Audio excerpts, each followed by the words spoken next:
Muy buenas tardes, distinguida audiencia. El día de hoy tenemos el gusto de continuar con nuestro quinto día de conferencia. El día de ayer tuvimos una charla espectacular del doctor Walter Paniagua, abordando casi los 500 espectadores. El día de hoy tengo el placer, el gusto de compartir el panel con un distinguido ingeniero del área de la ingeniería geotécnica. Está presente el ingeniero Arturo Deza, docente universitario y por supuesto especialista de esta rama tan importante. Ingeniero, ¿cómo está? Buenas tardes, gracias por la bienvenida y un saludo para todos. Bueno, yo voy a hacer la presentación de nuestro conferencista de hoy, el ingeniero Mariano Saucedo, a nombre de la Sociedad Boliviana de Mecánica de Suelos de Ingeniería Geotécnica. Es muy grato tener al ingeniero Saucedo con nosotros por su amplia experiencia en el área. El ingeniero Saucedo es titulado de Ingeniería Civil de la Escuela Militar de Ingeniería y es máster en Geotecnia e Infraestructura por la Universidad de Leibniz en Hannover, Alemania.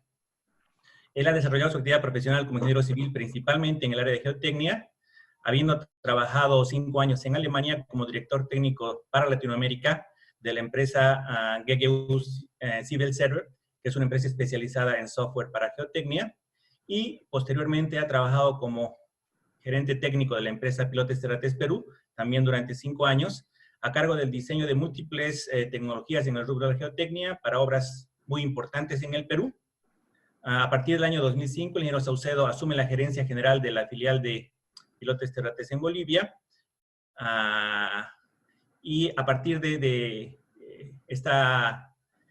este ingreso de la empresa al mercado boliviano, logran introducir tecnologías modernas y maquinaria de última generación al país para la ejecución de pilotes, micropilotes, mejoramiento de suelos con columnas de grava, sistemas de contención de taludes y excavaciones profundas seguras mediante soil nailing y anclajes postezados.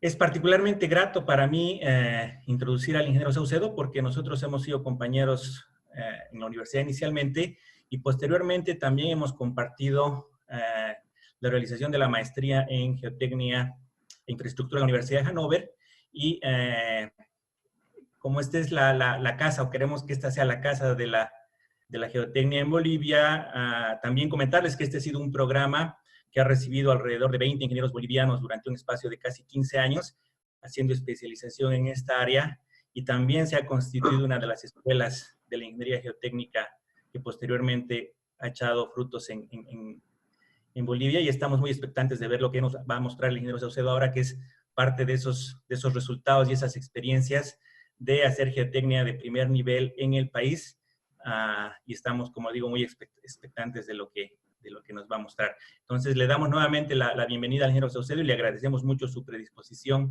a realizar esta conferencia, y estamos totalmente seguros de que vamos a disfrutar cada minuto de ella. Muchas gracias, Arturo. Muchas gracias, Fabiana. Y en general, gracias a la Sociedad Boliviana de Mecánica de Suelos e Ingeniería Geotécnica. La verdad es que ha sido me parece una gran gestión la que están haciendo para impulsar la parte académica, la parte geotécnica en el territorio nacional, en toda Bolivia. En menos de un mes han dado un impulso increíble a lo que es la geotecnia, y nos permiten de alguna manera también mostrar, digamos, todo lo que se está haciendo en el país a nivel de empresas, a nivel científico. Yo le quiero mandar un agradecimiento especial al doctor Rojas, a René Salgueiro, a Rodrigo Rivera, a Mario Terceros, a ti, Arturo. Gracias realmente por el impulso que le están dando a todo este rubro de la geotecnia en Bolivia. Bien, como dice el título de la charla, Experiencias en Bolivia de contenciones con sistemas anclados. Ayer hemos escuchado una charla magistral del doctor Walter Paniagua. Realmente la he escuchado y la he seguido con mucho gusto.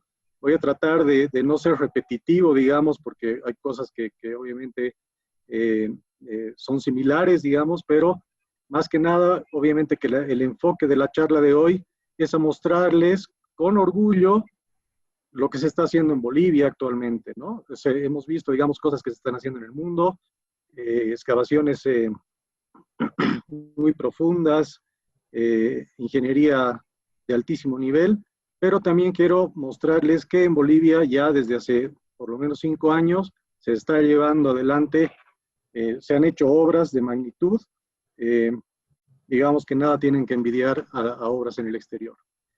Entonces, para empezar, quiero comentarles un poquito la historia de la empresa Terra Foundations, ¿ya? Terra Foundations es un grupo de empresas que está presente en Chile, en Perú y en Bolivia. La casa matriz está en Chile, ¿verdad? Y empieza en Bolivia empezamos la empresa como Pilotes Terratest, parte del grupo Terra Foundations el año 2015, con la obra del Palacio de Gobierno, Casa del Pueblo, que les voy a mostrar ahora. Y luego vino una seguidilla de nuevos proyectos, ya insertando cada vez nuevas tecnologías al mercado, como por ejemplo, trajimos una pilotera ya para hacer pilotes de gran diámetro, ¿no? Hicimos micropilotes en varios proyectos, sobre todo proyectos del teleférico aquí en La Paz.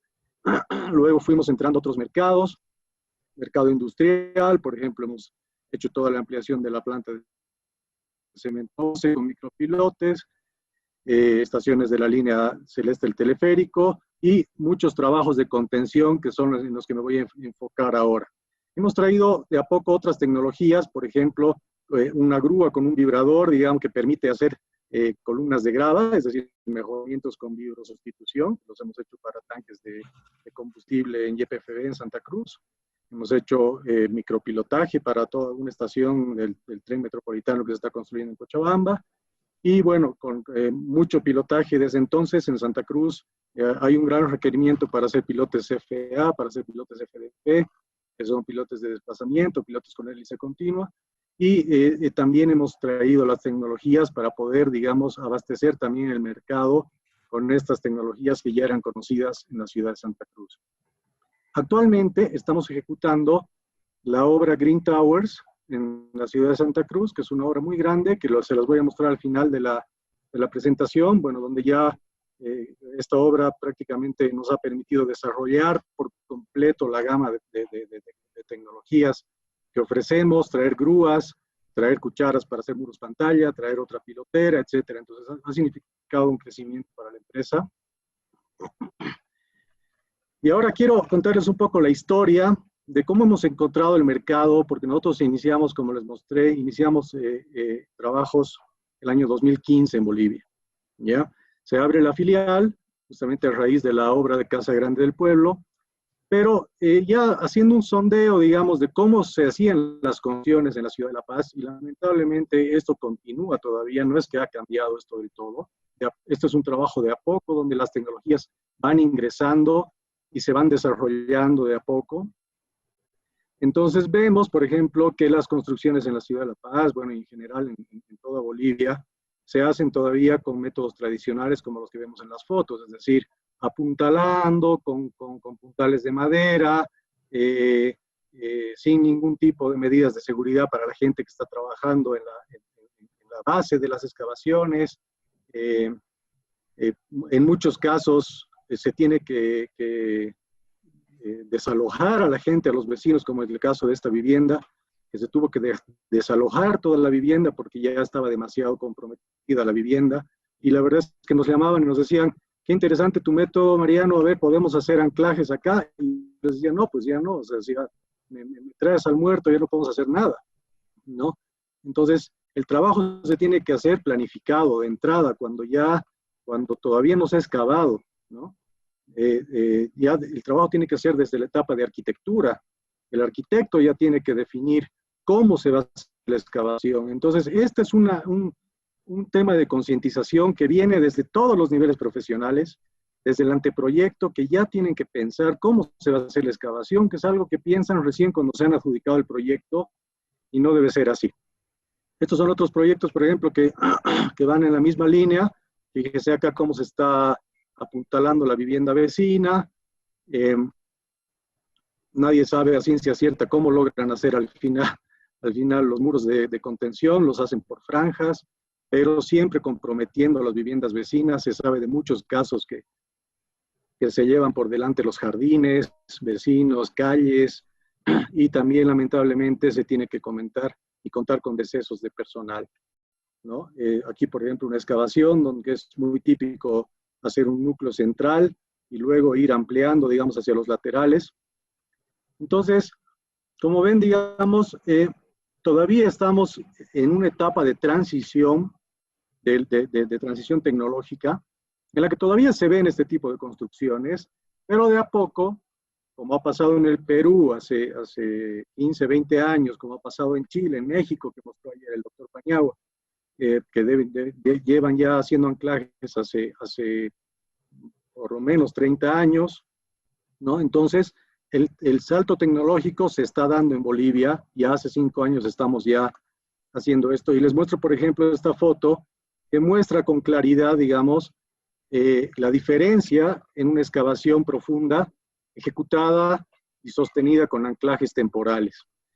Fíjense, pues aquí más o menos he puesto un punteo de los beneficios que trae este tipo de ejecución. Mayor seguridad para los vecinos, naturalmente, ¿no? Los vecinos pueden dormir tranquilos. Aquí sus jardines, sus casas están bien sostenidos, no tienen que preocuparse. Mayor seguridad para los trabajadores dentro de la obra, que es hasta un tema psicológico. Los trabajadores entran y trabajan tranquilos aquí al borde de la excavación y no están totalmente preocupados por si se va a desmoronar en cualquier momento el terreno. Mayor control de las deformaciones del terreno, porque todo el tiempo podemos controlar con la carga de los anclajes. Menores tiempos de ejecución, ¿no? Son excavaciones estas, por ejemplo, que hemos hecho en 1 mes y medio, en una sola etapa, cosa que en otros proyectos tardarían 6 meses en hacer, porque tienen que hacer primero el núcleo central, luego tienen que ir entrando por partes, se les viene la época de lluvias, etcétera, ¿no? Mucha limpieza y orden en la obra. Como se ve en esta foto, la foto es espectacular, se ve como ya están armando la losa, es una limpieza total y, como les decía, permite trabajos incluso en época de lluvias, que es una restricción constante que hay aquí en la ciudad de La Paz. Vienen apurados los ingenieros y nos dicen, o los constructores, y nos dicen, tenemos que apurar la excavación porque se viene la época de lluvias. Y bueno, esto permite trabajar también en época de lluvias, ¿no? De hecho, ya lo hemos hecho, hemos pasado ya varios proyectos con épocas de lluvias y sin problema. Entonces, acá abajo dejo una nota: el costo de los anclajes debe tomarse como una inversión y no como un gasto adicional, ¿no? Actualmente es natural, como no viene desde el anteproyecto, se lo toma como un gasto. Vienen, nos piden cotizar, les cotizamos y dicen, uy, no, qué caro, porque es un gasto adicional que no lo tenían contemplado. Pero ese chip se tiene que ir cambiando, ¿no? Ya tiene que venir en anteproyecto, igual que viene costeado el acero, igual como viene costeado el hormigón, deberían venir costeados los anclajes dentro del proyecto como parte de la inversión, porque están invirtiendo en la seguridad de su personal, en la seguridad de los vecinos, de a poco también, ya en Bolivia prevalece el time is money, ¿no? Entonces, muchos quieren hacer excavaciones mucho más rápidas, mucho más eficientes, y esto va a entrar y va a seguir ampliándose la ejecución, y seguramente la vamos a ver cada vez más en todo el territorio nacional. Ayer se comentó, y por eso he puesto una serie de datos sobre legislaciones para el uso de anclajes en zonas urbanas. Todos los países, en general, en todo el análisis que he hecho, todos los países manejan con mucha cautela el tema del uso de anclajes en zonas urbanas. La mayoría tapándose un ojo, ¿no? Y no hay en realidad, digamos, una legislación clara en ningún país para el uso de anclajes. Entonces, cada país ha tomado distintos caminos para poder utilizar anclajes. Como les digo, hace mucho tiempo, por lo menos 30 años, ya Chile y México llevan usando anclajes, Brasil ni qué decir, ¿no? Entonces, estos países cada uno ha ido ajustando. Por ejemplo, en México, en Chile, existe un informe jurídico que ha emitido la Cámara Chilena de la Construcción que da el contexto legal para el uso de anclajes. Es un informe jurídico de la Cámara de la Construcción que establece, como ven acá, asimismo hace presentar dicha circular que en los casos que estas obras se realicen bajo los terrenos de propiedades vecinas, la normativa de urbanismo y construcciones vigentes no establece que deba acompañarse alguna autorización de los vecinos para permitir entibaciones o tensores subterráneos bajo su terreno. Casos en los cuales, según se señala en la referida circular, procede que se dé aplicación a las normas generales que regulan los atributos y facultades de derecho de dominio. Entonces, esto ya da un marco legal, por lo menos en Chile, digamos, para el uso de anclajes. ¿Qué pasa en Perú? En Perú se hace una mención muy somera sobre el uso de anclajes en la norma de suelos y cimentaciones E50, ya, donde dicen, que lo he resaltado en amarillo, dicen, las excavaciones verticales de más de 1,50 m de profundidad, medidas a partir del nivel de terreno natural en el momento de iniciar la excavación, requeridas para alcanzar los niveles del proyecto, zanjas, sótanos y cimentaciones, no deben permanecer sin sostenimiento. ¿Y a qué se refieren con sostenimiento? Aquí lo vemos aquí abajo. Ahorita lo vamos a ver, primero vamos a leer esta otra parte. En el caso del PRS, basándose en lo indicado por el PR en el estudio de mecánica de suelos, determine la necesidad de ejecutar obras provisionales de sostenimiento en el límite de propiedad o debajo de las edificaciones vecinas colindantes con el proyecto. Estas deben ejecutarse tomando en cuenta el artículo 959 del Código Civil. Bueno, no me he leído el Código Civil peruano, pero me imagino que es igual al boliviano. En Bolivia pasa algo similar. El Código Civil da derecho a las personas sobre su terreno hasta el centro de la tierra. O sea, la persona que tiene su terreno tiene derecho en las zonas por debajo del terreno. Entonces, no podemos saltar, nadie puede saltar el Código Civil, pero ahí entran las normas, ahí entran justamente las legislaciones que ayudan a convencer a estas personas que no quieran que uno entre debajo de su terreno, a mostrarles, digamos, que esto es por su bien, para protegerlos, para justamente hacer algo seguro y que más bien no genere deformaciones en su terreno. ¿Qué dice por tipos de sostenimiento? Dice, existen diversos tipos de sostenimiento provisional y definitivo para los taludes de corte, entre los cuales podemos mencionar entibaciones, muros anclados, tablas estacas, pilotes secantes, pilotes anclados, muros diafragma, muros pantalla, calzaduras, pernos de anclaje, cortinas, jet grouting, entre otros. Entonces, ellos dan ya un marco de que se pueden utilizar y se deben utilizar estructuras de sostenimiento que incluyen estructuras ancladas sin saltar el Código Civil peruano. ¿Qué dice en Argentina la ley 4580 de la Ciudad de Buenos Aires? Ellos han sido mucho más directos y ponen en el acápite anclajes, ponen, autorízase en las obras en construcción la utilización de anclajes de tracción para soporte de muros de submuración e intibamiento que traspasen los límites del predio. El sistema de anclajes deberá tender a resguardar y garantizar la seguridad de trabajadores, los linderos y la vía pública. Bueno, esto es un extracto que he publicado, pero en general, digamos, toda esta ley habla de los múltiples casos que se habían ido dando en la ciudad de Buenos Aires de desmoronamientos, de deslizamientos, de fallas de taludes, de fallas de excavaciones que habían generado accidentes dentro y fuera de las obras. Entonces, a raíz de esos accidentes, que lo ponen como preámbulo, autorízase la ejecución de anclajes, ¿ya? Y que traspasen los límites, no importa el Código Civil, ¿ya? Entonces, ¿qué pasa en Bolivia? En Bolivia, como les menciono, no se había hecho uso muy extensivo de anclajes hasta que nosotros hemos llegado, o sea, hasta el año 2015. Había visto muy poco, la verdad, o sea, sé de muy pocos casos, sé que se habían usado anclajes en la obra de Cotapata Santa Bárbara, que es una contención de taludes de una carretera, pero no en contenciones urbanas. Entonces, prácticamente nuestra empresa ha introducido el sistema, van a llegar otras empresas, de hecho ya hay unas dos más que ya están empezando a hacer anclajes, ¿no? Entonces, este tema va a saltar. Y lo que yo pongo hasta ahora La posición de las autoridades ha sido similar a la posición adoptada en la norma peruana, es decir, se acepta e incluso se aconseja en general el uso de anclajes para dar seguridad a las excavaciones, pero sin pasar por alto lo estipulado en el Código Civil boliviano.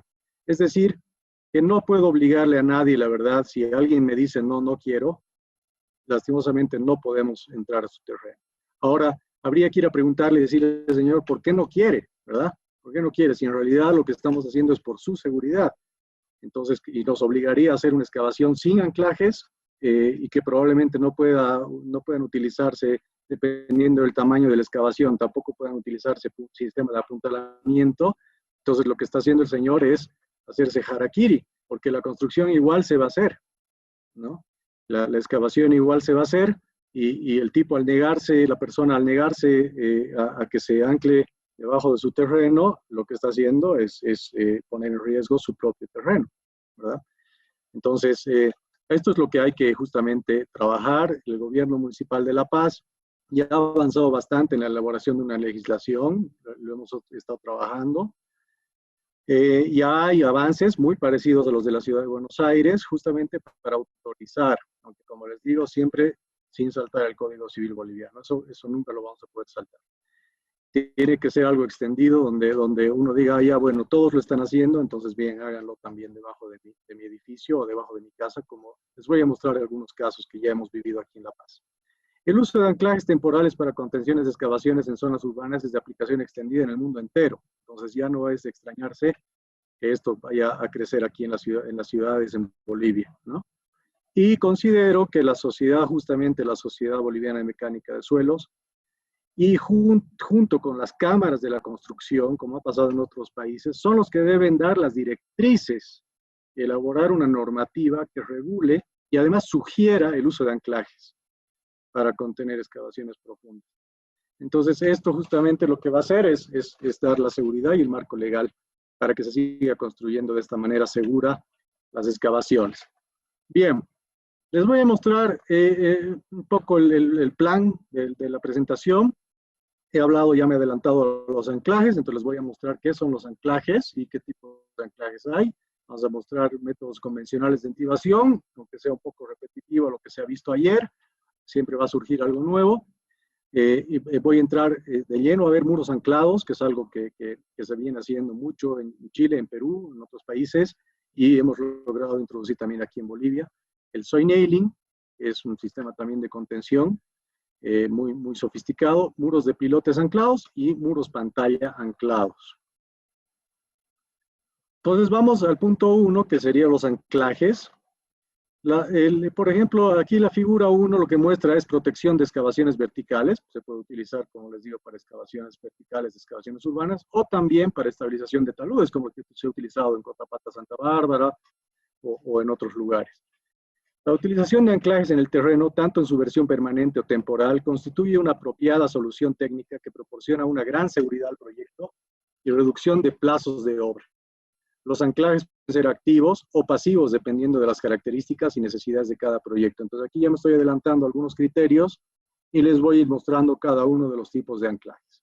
Anclaje activo temporal de cables de alta resistencia.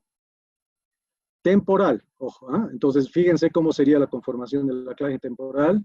Tenemos una cabeza, la cabeza del anclaje, la placa de apoyo, las cuñas que no van a dejar que el anclaje retorne cuando le demos la carga. Tenemos una zona que es la zona de longitud libre, que está recubierta con un tubo PET, ¿ya? Y tenemos separadores en la zona del bulbo, que son las que van a permitir que la lechada de cemento penetre entre los cables también. Los cables de acero, que son cables de alta resistencia de 0,6 pulgadas, con una carga mínima de fluencia de 235 kilonewtons, ¿ya? Si a esos 235 kilonewtons o 235, 23 toneladas aproximadamente, lo dividimos entre 1.5 para anclajes temporales como factor de seguridad, entonces obtenemos que cada uno de estos torones, cada uno de estos cables, está resistiendo aproximadamente 15 toneladas, 150 kilómetros. Entonces, eso, tenemos la zona de bulbo, que es una zona pelada, por así decirlo, o sea, no tiene un recubrimiento con el tubo PET. Entonces, el sistema es sencillo, la mecánica es la siguiente. lo que vamos a hacer es perforar, inyectar, colocar el cable, inyectar. Vamos a dejar que esto tome resistencia y luego vamos a jalar desde acá a través de un gato, ya les voy a mostrar los detalles. Vamos a jalar estos cables y claro, los cables van a esta zona que se llama libre, que está con un tubo PET que no se ha adherido al cemento, se va a deslizar, pero esta zona no. Esta zona se va a agarrar la lechada circundante y la lechada se va a agarrar del terreno circundante. Y ahí se va a generar la fricción, que es la que llamamos la fricción con el suelo. Y entonces, cuando jalemos, la fuerza se va a generar en esta zona. Y esta zona, necesitamos una zona libre para que esa fuerza no esté cerca del muro. Vamos a jalar como si estuviéramos jalando una liga, ¿verdad? Imagínense que estamos jalando una liga. Y vamos a colocar estas cuñas y no vamos a dejar que la liga retorne, ¿verdad? Entonces lo que vamos a hacer es, vamos a activar la fricción en el suelo y no vamos a dejar que la liga retorne, que los cables retornen, y entonces la fuerza va a estar activada hacia el muro. Entonces automáticamente vamos a estar empujando el muro hacia el terreno. ¿Ya? Un porcentaje elevado de los anclajes que se proyectan y ejecutan tienen una vida de servicio relativamente corta, siendo necesarios únicamente en algunas fases de la obra. Cuando esta vida de servicio es inferior a 2 años, se considera como temporales y se diseñan con sistemas de protección anticorrosión más sencillos. Entonces, por eso se llaman anclajes temporales, que son prácticamente los que usamos en todas las excavaciones urbanas. Solamente son temporales, porque después se los suelta, se los destensa, ¿ya? Entonces, se los calcula para una vida útil de 2 años y no se requiere hacer una gran protección contra la corrosión. Estos serían los cables, prácticamente un anclaje temporal. Fíjense que tenemos la punta, la parte del bulbo, que es el cable que está pelado, y la parte ya de la longitud libre que está recubierta con un tubo de PVC, como les mostré en el esquema. ¿Qué pasa con aquellos activos de alta resistencia? Bueno, se considera permanente a todo aquel anclaje cuya vida de servicio prevista es superior a 2 años. Si bien no es una definición estricta, las principales normas internacionales fijan 2 años como límite convencional. Bueno, entonces estamos hablando de anclajes permanentes que no se suelen utilizar en zonas urbanas, porque justamente ayer se comentó el tema de qué pasa si se excava en el terreno vecino, ¿no? Si tenemos un anclaje activo y se excava en el terreno vecino, lo vamos a soltar, y si dependemos de ese anclaje para la estabilidad del muro, se nos va a caer el muro, ¿verdad? Entonces, se utilizan mucho los anclajes permanentes, sobre todo para contenciones de taludes, para carreteras, como ven aquí en la fotografía, ¿no? Este es un viaducto, por ejemplo, en Chile, ¿no? Donde se tiene colocadas los capuchones estos, que son la protección especial. Fíjense acá el esquema, se coloca un capuchón metálico, que es el que no deja que entre. Lo que hay que proteger es la intemperie y el agua para proteger la corrosión, es lo que hay que proteger. O sea, hay que dar una protección especial a los anclajes permanentes. Entonces tenemos las mismas cuñas, la misma cabeza, pero además tenemos un capuchón que no deja que esta parte de acá, que estas cuñas y estos cables se corroan, ¿ya? Y además tenemos en toda la longitud, tenemos un recubrimiento de tubo corrugado, ¿ya? Tubo corrugado. Acá un tubo trompeta entre el muro y la cabeza del anclaje, no va a dejar que entre agua. Y además la protección, un sistema de engrasado dentro del anclaje y fuera del anclaje. Es decir, se tiene una protección adicional contra la corrosión que justamente le va a dar la vida útil adicional a estos anclajes. Y adicionalmente se recomienda, como ven acá, fíjense que aquí tenemos un cablecito acá, ¿verdad? Se recomienda instalar celdas de carga en cierta cantidad de anclajes, justamente para poder ir cada cierto tiempo, que lo define el cliente, puede ser una vez al año, puede ser 2 veces al año, ir y medir la carga del anclaje, para ver que no están perdiendo carga, o cuánta carga han perdido, y tomar decisiones a tiempo. Son taludes que se han diseñado para que se sostienen con estos anclajes, ¿verdad? Ahora, hemos hablado de anclajes activos, pues se llaman activos porque les damos una carga, justamente los jalamos, los traccionamos y les ponemos una cuña, entonces son activos, los activamos los anclajes, estamos activando una carga. Pero también existen los anclajes pasivos, ¿ya? Que están compuestos por barras que pueden ser simples barras perforadas o barras lisas o barras como se llama, rígidas, digamos, o sea, completas, no tienen perforación en el centro, ¿ya? Y estas barras se colocan de distintas maneras. Pueden ser mediante una perforación previa, ya se hace una perforación previa que puede ser encamisada, se coloca la lechada de cemento y se coloca la barra dentro de la perforación, obviamente con sus centradores, una barra roscada. Se coloca una placa y se coloca una tuerca. La tuerca con el torque le podemos dar un poquito de carga al anclaje, pero es mínimo, ¿no? Entonces se llaman simplemente elementos pasivos. ¿Por qué se llaman pasivos? Porque se los coloca en el terreno, sostienen obviamente el talud, están diseñados para sostener, pero trabajan solamente cuando el talud muestra deformación, cuando tiende a haber movimiento. Entonces en ese momento recién se activa la fricción en estos pernos y ahí empiezan a trabajar. Entonces obviamente son sistemas como el soil nailing, ¿ya? Que son sistemas que se deforman mucho y no son recomendables, digamos, para cualquier tipo de construcción. Los anclajes pasivos, como les digo, son barras de acero de alta resistencia, pero también pueden ser autoperforantes, como el caso que vemos aquí abajo, ¿ya? Autoperforante significa que yo uso la barra, ya no un sistema encamisado de perfusión, sino que utilizo la barra para perforar. Con un sistema de rotopercusión voy entrando y voy inyectando una lechada de cemento desde el fondo de la broca. Son barras huecas que conforme voy entrando en la perforación, van girando y van inyectando a presión, ¿ya? Una lechada que viene desde esta línea, una lechada de cemento que al principio va a ser una lechada blanda y luego, cuando ya hayamos llegado al fondo, volvemos a entrar y vamos a aumentar la densidad de la lechada hasta lograr ya un bulbo completo en toda la longitud del perno. Fíjense acá cómo son estos pernos. Son barras huecas, como se ven acá. Estos serían los bits, las brocas de perforación. Estas son brocas, ahora les voy a mostrar, dependen del tipo de suelo. Y estas brocas tienen salidas por los lados que al girar obviamente hacen que salga la lechada hacia todo el perímetro.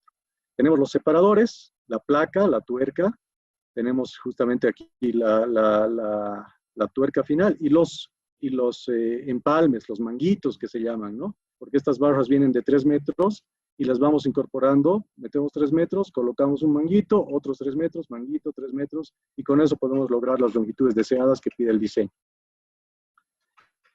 ¿Cómo es la ejecución? Tanto en el caso de les voy a diferenciar lo que en cuanto a anclajes, activos y pasivos. La perforación va a ser la misma, vamos a perforar con una máquina perforadora, puede ser un sistema encamisado para dejar libre el pozo, y luego dentro de ese sistema encamisado colocamos o bien los cables de anclaje, ¿ya? Para postensarlos, o las barras, o las barras pasivas, ¿ya? Luego procedemos a la inyección en todo el recubrimiento y vamos retirando el casing, vamos retirando la camisa y dejamos ya el elemento completamente embebido en una lechada de cemento. La inyección de lechada, después se puede tapar aquí el pozo si es necesario y le aumentamos los bares, le aumentamos la presión para aumentar justamente la zona de bulbo, ¿ya? O esto puede ser incluso al día siguiente para hacer una reinyección. Y luego se espera un cierto tiempo, que puede ser entre 5 y 7 días, o incluso antes si se colocan aditivos a la lechada, ¿no? Se espera un cierto tiempo para que esta lechada tome resistencia, por lo menos 210 kilos por centímetro cuadrado, ha tomado resistencia y lo que vamos a hacer es traccionar mediante un gato hueco, ¿ya? Colocamos los cables y procedemos a traccionar, como les digo, como si fuera una liga, y luego no dejamos que esta liga retorne, colocamos las cuñas y queda ya con la placa puesta. Entonces, fíjense que estos pasos de acá obviamente no van cuando son anclajes pasivos, ¿no? No existe la parte de tensado. Este es un pequeño video que muestra la perforación, justamente la perforación encamisada. Aquí lo que está haciendo es introducir las camisas. Fíjense aquí la camisa, es una perforación con martillo en cabeza, con rotopercusión, ¿ya? Y estamos perforando y retirando el detritus de la perforación con aire comprimido, que viene a través de una línea por acá, ¿ya? Entonces hay que tener cuidado con el aire comprimido, pues esto bota el detritus como balas, y entonces colocamos estos paneles justamente para que no se dañe nada que esté aquí atrás de la máquina. Y fíjense aquí cómo están las camisas. Estas son las camisas que las vamos a ir conectando. Cuando esta termine de entrar, vamos a conectar la siguiente y la siguiente y la siguiente, hasta que terminemos de colocar el sistema de encamisado. Luego retiramos estas barras de perforación, retiramos, y lo que hacemos ya es colocar los anclajes. Como ven acá ya se ha terminado la instalación. Las camisas están puestas ya hasta el final, y lo que está haciendo el personal es ya colocar los cables de forma manual. Fíjense, aquí es la zona de bulbo la que está entrando inicialmente, ¿no? Son cables pelados, y ya más atrás ya se ve la zona la zona recubierta con tubo PET para la zona de longitud libre. Posteriormente, cuando ya el anclaje ha tomado la resistencia, entonces procedemos al tensado de los anclajes. Como les digo, se coloca un gato hueco, ¿no? Los cables atraviesan el gato, y acá se tiene un accesorio especial, digamos, que permite, digamos, jalar estos cables y colocar unas en este sector. Entonces lo que vamos a hacer es colocar una placa. Tenemos un medidor acá, un reloj comparador, y con ese reloj comparador vamos a medir la deformación. Con cada salto que le demos de carga al anclaje, vamos a medir cuánto se ha movido, cuánto se ha deformado ese anclaje. Y ya cuando haya cumplido el ensayo de aceptación, ahora les voy a mostrar el ensayo, damos el anclaje por aceptado, y ya se colocan las cuñas y se lo lleva hasta la carga, de diseño, más la carga de bloqueo, y ya se colocan las cuñas, cosa que cuando vayamos a una obra y veamos las placas puestas y veamos las cuñas y los cables de esta manera, significa que esos anclajes están dándole carga, están trabajando y están asegurando el muro. Esta es, por ejemplo, una hoja típica del procedimiento de tensado, el ensayo de aceptación. Nosotros nos basamos en las normas europeas, sobre todo, digamos, que es muy práctica la DIN 4125, que nos dicta, digamos, los saltos de carga que tienen que haber. Empezamos con un 20%, luego subimos a un 50%, un 75% de la carga, luego llegamos a la carga de diseño, que sería el FW, y llevamos la carga un 25% adicional, que sería el FP, la carga de prueba, ¿verdad? Entonces aquí tenemos, de acuerdo a la calibración, tenemos los bares que se le tienen que dar al gato y la carga a la que tenemos que llegar. El diseño nos decía, señor, usted tiene que llegar a 540 kilonewtons. Bueno, vamos a llevar el anclaje hasta 675, que es la obligación del ensayo de aceptación. Y luego vamos a descargar hasta vamos a descargar completamente el anclaje, retiramos los accesorios, volvemos a cargarlo, lo llevamos hasta una carga 570, un poquito mayor a la carga de diseño. La carga de bloqueo es un poco mayor a la carga de diseño. Ahora fíjense acá, por ejemplo, los datos que manejamos, ¿no? Un anclaje de 4 cables. En base a los cables también sabemos en qué rango elástico se va a deformar ese anclaje, ¿no? Tenemos justamente la carga de prueba, la carga de servicio 540, la carga de prueba que es 1.25 veces, y la carga límite que no puede superar el 90% de la carga de fluencia de los anclajes, ¿ya? Entonces, obviamente, ahí sí causaríamos un problema, podemos arrancar el anclaje o incluso romperlo si llevamos esta carga demasiado alta. Entonces, tenemos un límite, ¿ya? Y esta parte de acá es la que nos mide el creep o la fluencia, ¿ya? Que es justamente en la carga de prueba, es decir, hemos mantenido a la carga de servicio, hemos llevado un 25% adicional, y a ese 25% adicional, que sería la carga de prueba, en este caso 90 toneladas, mantenemos la medición bajo carga constante. Y medimos a los 0, 2 minutos, 5 minutos, 15 minutos, medimos sus deformaciones. Y medimos la deformación parcial. Por ejemplo, entre 15 minutos y 5 minutos, en este caso, se deformó 0.2 milímetros, ¿ya? Entonces, ese es el que vale el delta entre 15 y 5, porque la norma lo que dice es esto. Para la carga de prueba, perdón, Para la carga de prueba, el incremento de desplazamiento que vemos acá abajo no debe exceder 0,2 milímetros en suelos granulares y roca para mediciones entre 2 y 5 minutos. Y 0,25 milímetros en suelos cohesivos para mediciones entre 5 y 15 minutos. Acá teníamos suelo cohesivo, entonces obviamente hemos medido hasta 15 minutos y vemos que estamos muy por debajo de los 0,25 milímetros. Entonces el anclaje se da por aceptado. Mediciones prolongadas, el desplazamiento por fluencia no debe exceder 1 milímetro para anclajes temporales y 2 milímetros para anclajes permanentes. Entonces, esta es la parte más importante del ensayo de aceptación. Cuando se cumplen estos criterios, damos el anclaje por aceptado y se tiene que hacer el ensayo de aceptación al 100% de los anclajes. Eso significa que cuando yo voy a una obra y veo las placas puestas, todos los anclajes que han tenido un ensayo de aceptación están aportando la carga que han sido diseñadas. Bien, veamos los métodos de intibación. Ayer se ha visto de forma extensa, el doctor Paniagua ha dado una charla magistral sobre los tipos de intibación. Por eso no voy a ahondar demasiado en esto. Vamos a ver los muros tipo pantalla, muros anclados y soy nail. ¿Qué son los muros tipo pantalla? Son elementos que no tienen una zapata y que además tienen un empotramiento en el suelo. Fíjense acá tiene un empotramiento que le da un empuje pasivo al elemento y podría ser autosostenido o también podría utilizarse un anclaje, digamos. Pueden o no requerir anclajes dependiendo de la profundidad y la deformación que podamos aceptar. Estos muros tipo pantalla, ¿ya? Se dividen en distintos tipos de muros. Pueden ser pilotes y que ya sean secantes, sean tangentes, ¿no? Los secantes son los que se traslapan, ¿verdad? Estos son los tangentes. Pueden ser separados también, pilotes separados. Pueden ser muros diafragma o los más conocidos como muros pantalla, en realidad se conocen como muros pantalla. Muros Milán también se los llama, ¿no? Muros de tablestaca metálica y muros berlineses, que son perfiles metálicos y se colocan elementos entre los perfiles que puede ser madera, shotcrete, o puede ser algún elemento prefabricado, etc.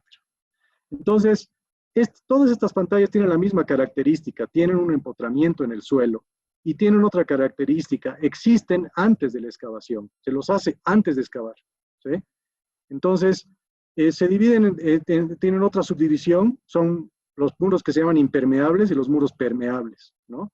Los muros pantalla o los muros diafragma son digamos, los más recomendables para hacer muros impermeables en zonas urbanas. Los muros de pilotes contiguos o pueden ser secantes o tangentes.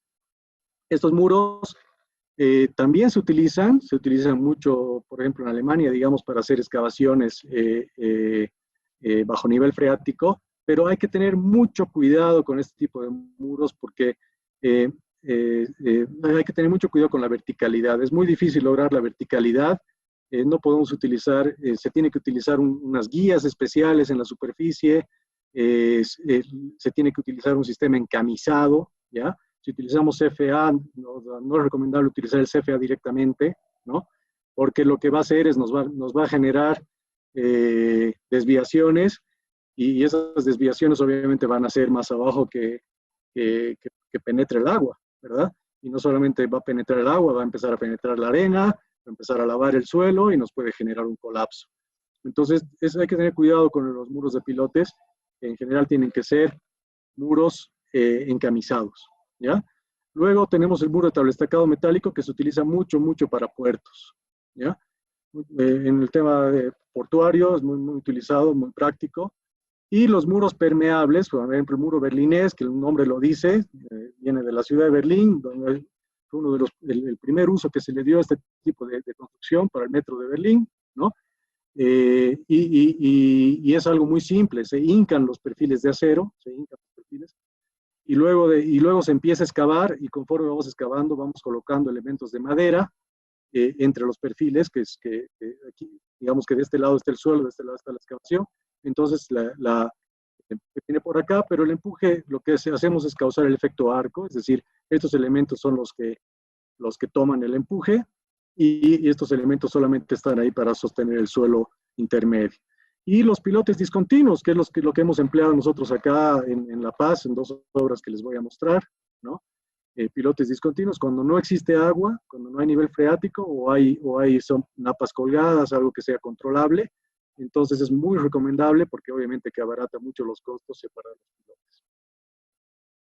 Bien, la metodología constructiva del muro pantalla, de los muros tipo pantalla, es la misma, ¿no? Como les decía, antes de excavar, ya hemos ejecutado el muro.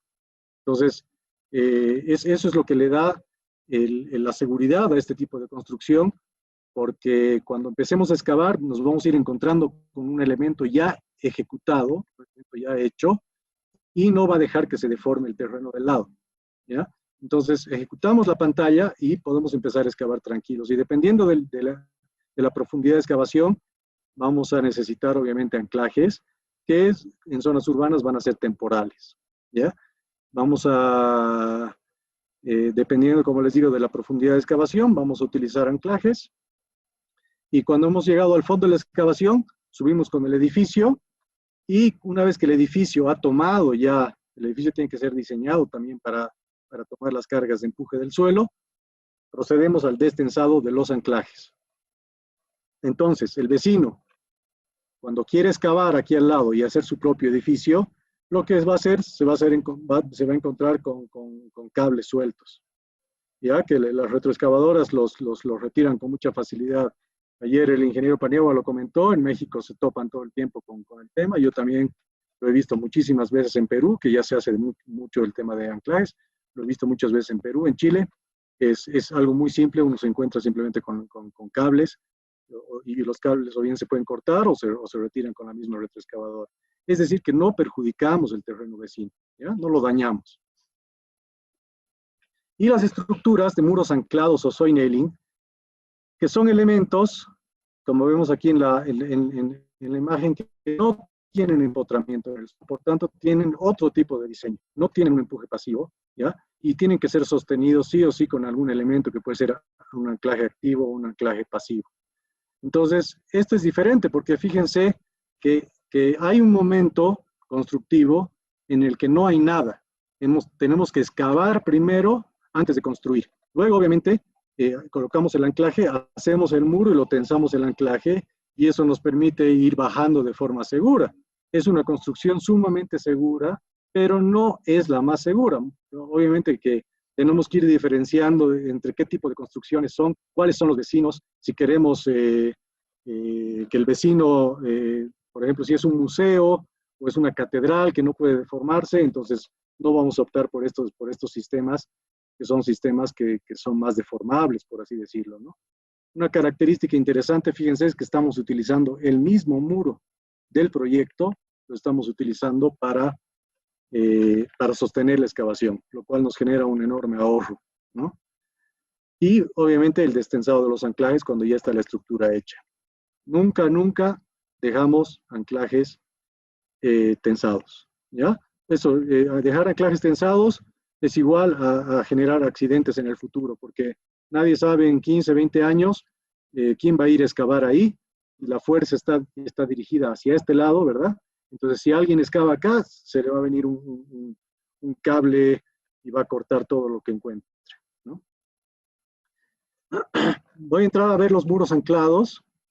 El muro anclado se construye de arriba hacia abajo. Los anclajes se apoyan de forma temporal sobre los muros que forman parte de los sótanos, y se deben dejar todos los elementos estructurales para la conexión con la estructura posterior. Fíjense, esto es una foto de la ciudad de Lima, ¿no? Uno de los primeros proyectos que tuve la oportunidad de ver en Lima, el edificio Omega, la zona de Surco, y bueno, fue un proyecto muy profundo. Ahora se están haciendo incluso proyectos más profundos, pero fíjense cómo se dejan acá los pases para las losas, ¿no? Los pases para las vigas, etcétera, ¿no?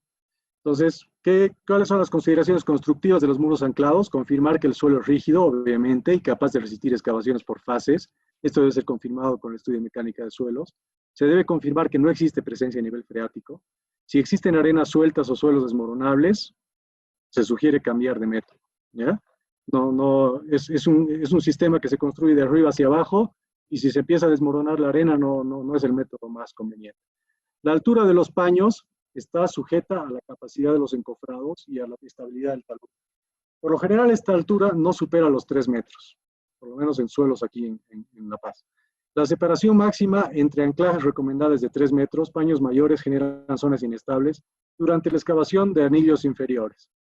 Entonces tenemos acá más o menos los esquemas de cómo se va haciendo. Obviamente no vamos a abrir todo de una sola, vamos a abrir uno sí, uno no, uno sí, uno no, y vamos a ir abriendo por partes. Aquí está el anclaje hecho, pero no hemos excavado. Es decir, vamos a ir dejando bermas, que son los contrafuertes que vamos dejando para no desestabilizar el terreno vecino, y vamos entrando por partes. El nivel de los anclajes no debe coincidir con el nivel de las losas, de lo contrario se dificulta el destensado de los anclajes. Se debe dejar las armaduras para el empalme de las losas y las vigas con el muro. Las columnas de borde son armadas y vaciadas junto con el muro. En lo posible, los anclajes no deben coincidir con las columnas. La carga de los anclajes debe ser limitada a la resistencia del muro al funcionamiento. Por lo general, los muros son de 30 a 50 centímetros de espesor y la carga no excede 90 toneladas. ¿Ya? O sea, si queremos darle mayores cargas, vamos a tener muros demasiado anchos y ya hacen antieconómico el proyecto. Entonces, lo que hacemos es, obviamente, que si nos están dando cargas muy altas por diseño, lo que vamos a hacer es juntarlos más los anclajes para bajar la carga del anclaje. ¿Ya? Obviamente la sobrecarga depende del terreno vecino. Tenemos que ver bien qué hay en el vecino. Por ejemplo, en este caso, una vivienda de 2 pisos. Y se debe realizar una inspección de la zona para determinar las interferencias. ¿Ya? Tenemos que saber si este vecino tiene un sótano, por ejemplo, ¿no? O tiene una piscina, o un tanque, o tenemos que ver si es calle, tenemos que ver si hay alcantarillas.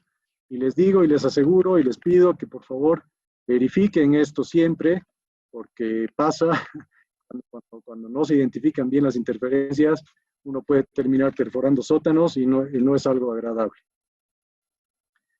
Entonces, fíjense acá cómo sobreponemos el plano de un muro anclado al muro estructural. Este es el muro estructural, estos achurados marcan placas, estos achurados más fuertes marcan columnas, ¿no? Y lo que tratamos es de que estos anclajes no coincidan con las columnas y tampoco coincidan con el trazo de la losa. Por ejemplo, esta es la losa, es la rampa que va a bajar al sótano, ¿no?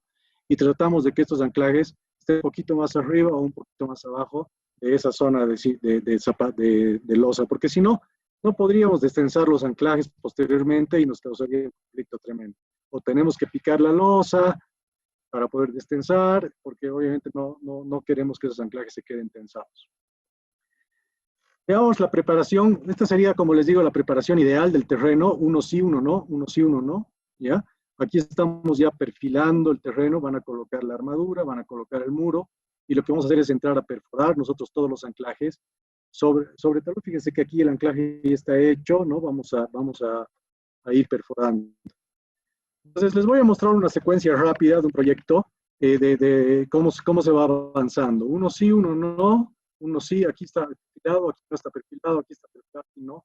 Pero en todos el anclaje ya está hecho. Es decir, con la máquina ya hemos entrado y hemos hecho los anclajes, solo que no están tensados, obviamente. Hemos dejado los cables nada más, ¿no? Están inyectados y hemos dejado los cables. Luego viene la constructora y ejecuta los muros, ¿ya? Ejecuta los muros, ejecuta la columna incluso, ¿no? Y en una segunda fase, fíjense aquí ya está encofrada la columna, los muros ya están vaciados y lo que vamos a hacer es ya tensar estos anclajes, ¿no? Contra el muro. Una vez tensados esos anclajes, fíjense que ya está la plaquita puesta, aquí está este panel, pero ya una vez tensados estos paneles, lo que vamos a hacer es abrir los paneles secundarios, también colocamos sus armaduras. Fíjense que en todo momento se han dejado empalmes, para abajo, para la izquierda, para la derecha, se han dejado empalmes. Y tenemos los anclajes perforados acá, es lo mismo, ¿no? Tenemos estos anclajes ya tensados y completamos lo que se llama la primera línea, el primer anillo, ¿no? Vamos a terminar de vaciar y vamos a completar un primer anillo, ¿ya? Inclusive la columna la vamos a hacer de arriba hacia abajo.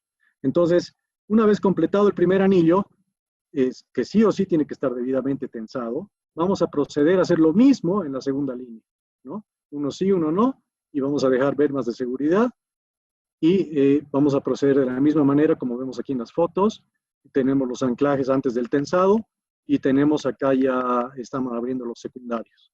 La primera línea es la más complicada. En las líneas de abajo más bien uno como que ya va relajando un poco, digamos, el tema, pero la primera línea es la más complicada porque es la que tiene que asegurar, digamos, el cinturón frente a los vecinos, ¿no? Y las siguientes líneas, por ejemplo, acá tenemos anclajes tensados y este todavía está listo para tensar. Una vez que esté todo tensado, vamos a abrir la siguiente línea, ¿ya?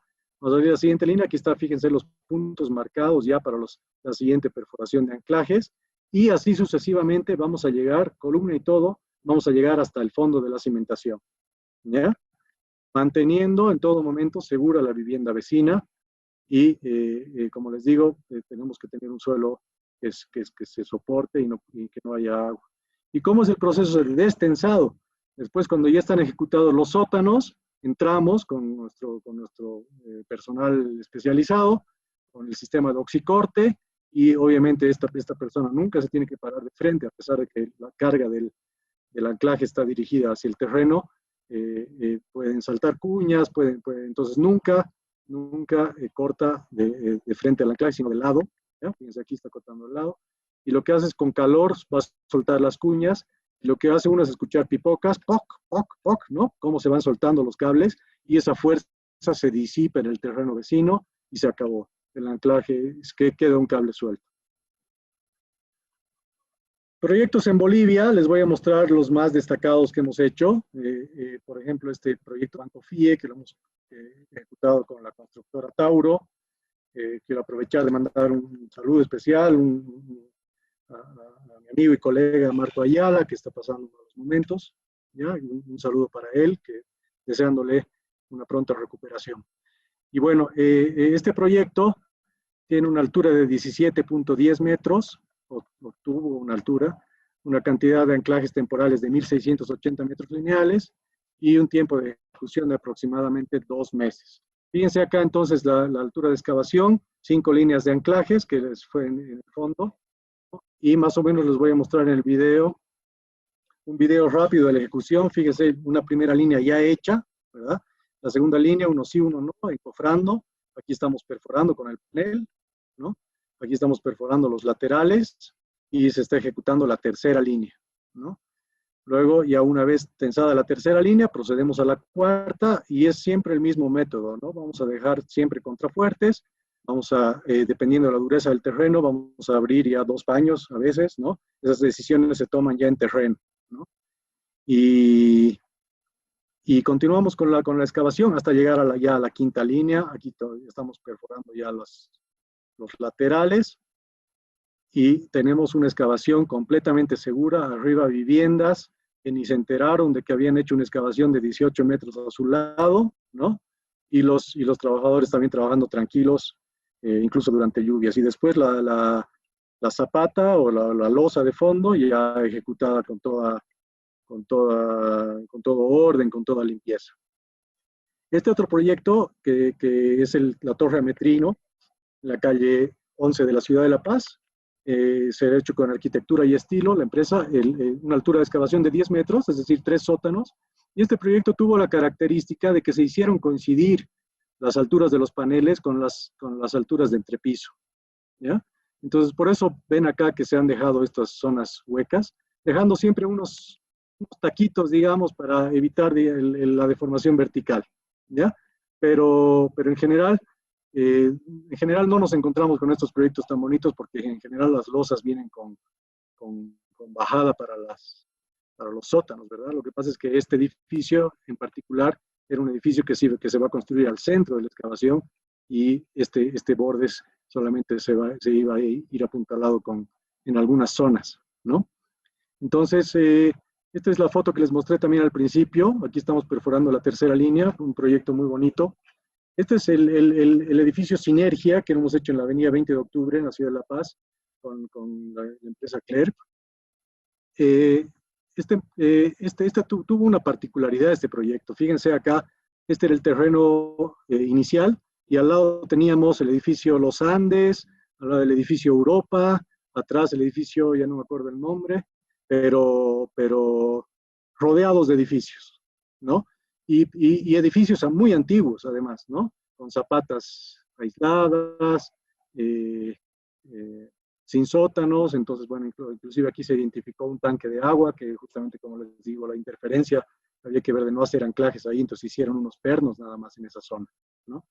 Pero lo interesante acá fue que los vecinos, como les decía, vinieron y aquí surgió el tema del derecho romano y el Código Civil boliviano, porque se negaban a que perforemos debajo de su edificio, ¿ya?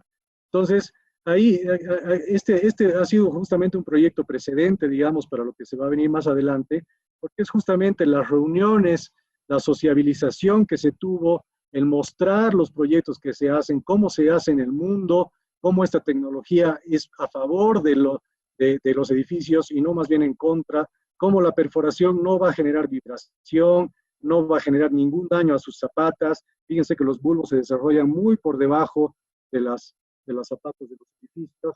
Entonces, fue todo un lobby que hubo que hacer, digamos, y al final se convencieron los vecinos de todos los edificios y dijeron, ok, sí, realmente creo que es la mejor forma. Si de cualquier forma van a construir y preferimos que sea con anclajes. Y al final terminaron pidiendo ellos que se hagan anclajes. Fue algo muy cómico. Entonces, y al final, inclusive me llamaban, algunos vecinos me llamaban y me agradecían después, ¿ya? Me agradecían cuando ya estaban nosotros los hechos, me agradecían porque sus edificios no habían presentado ni una rajadura, nada, y fue una obra muy, muy bonita. Luego hemos hecho el proyecto del Dorial, también 3 sótanos, en Calacoto, prácticamente al frente de este proyecto que vemos acá es el Ametrino, el que habíamos hecho, y al frente hicimos este proyecto de acá, una contención de 3 sótanos también, ¿no? 1.127 metros lineales de anclajes, 3 líneas de anclajes. Y este proyecto, que ha sido uno de los más profundos que hemos hecho con muros anclados, ojo, porque les voy a mostrar otros proyectos con pilotes anclados, con muros anclados. Este es el proyecto de 18 metros de profundidad, que se han hecho 1.500 metros, casi 1.600 en una primera fase y 1.800 en una segunda fase, en 1.5 meses y 2 meses en la fase 2, o sea, realmente rápido. Obviamente hubieron pausas de por medio, porque aquí, claro, hubo el problema de los problemas sociales que hubieron el año pasado, etcétera, pero bueno, al final se terminó el proyecto y fíjense lo bonito que queda, cómo se puede hacer ya el cimiento de este edificio. Es un edificio que va a ser el más alto de Bolivia, ¿no? Que va a tener 40 pisos y fíjense cómo se ha ejecutado aquí las 6 líneas de anclajes, ¿no? Interesante también destacar acá que en este proyecto en específico, y daremos una charla de esto también más adelante, hemos hecho la primera prueba de carga de corte directo in situ, ¿ya? Nunca se había hecho eso en La Paz. Hemos moldeado acá un pedazo de tierra, vinieron especialistas de Chile y colocamos una estructura de reacción, una serie de gatos, y hemos hecho un ensayo de corte directo a gran escala, que fue el primero que se ejecutó acá en Bolivia. Tengo entendido, ¿no? Después me corrigen si no. Bueno, esta es la vista general del proyecto.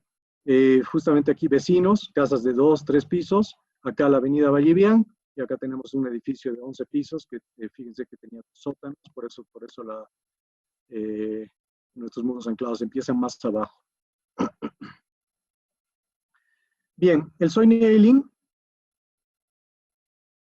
es muy similar al muro anclado, solo que lo que se pretende es hacer un trabajo más rápido, es decir, colocar mallas electrosoldadas en cada fase de excavación y colocar shotcrete y poder bajar mucho más rápido, no tener que esperar el encofrado y el vaciado, etc. Entonces, fíjense aquí, perforamos, colocamos la malla, shotcrete, colocamos la placa, porque estos son pernos pasivos, y bajamos al siguiente nivel. Esto puede ser utilizado en taludes, como bien puede ser utilizado también en excavaciones urbanas.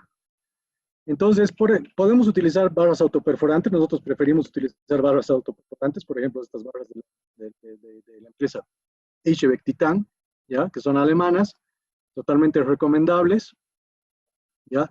Que se componen de estos elementos, igual, la barra, la placa, las tuercas, que van embebidas ya en una placa o en una zapata o en un muro, las barras, los manguitos que van a unir las barras unas con otras, que tienen que ser certificados, que es por eso nos gusta a nosotros utilizar estos elementos alemanes, porque son unos de los pocos que te certifican este elemento. Y este elemento es obviamente el más frágil, ¿no? El primero en romperse cuando el terreno tiende a deformarse. Y las brocas, que dependen del tipo de suelo, fíjense, una boca tipo de arcilla, un lit, que es tipo cruz, que tiene su perforación acá justamente para hacer la inyección, que ven acá, ¿no? La inyección. Una boca en cruz, que podría ser para arenas densas y gravas, ¿no? También atraviesa bolos, y boca de botones que ya te atraviesa todo, incluso roca, ¿ya? Nosotros hemos utilizado aquí para las obras en La Paz mucho de esta boca de botones, porque aquí en La Paz tenemos arcillas, bolones, entonces obviamente es lo más recomendable. Comentaré esta foto. Fíjense acá, por ejemplo, un análisis de cómo es el acabado, ¿no? Porque esto entra por rotopercusión, como les mostré antes, y conforme vamos entrando, vamos inyectando lechada de cemento, ¿no? Hasta llegar al fondo, y si uno pudiera excavar, que no lo hace todos los días, ¿no? Uno pudiera excavar y descubrir ese elemento, entonces vemos que se forma de esta manera, ¿no? Un elemento de acero completamente recubierto en un bulbo de cemento, ¿ya?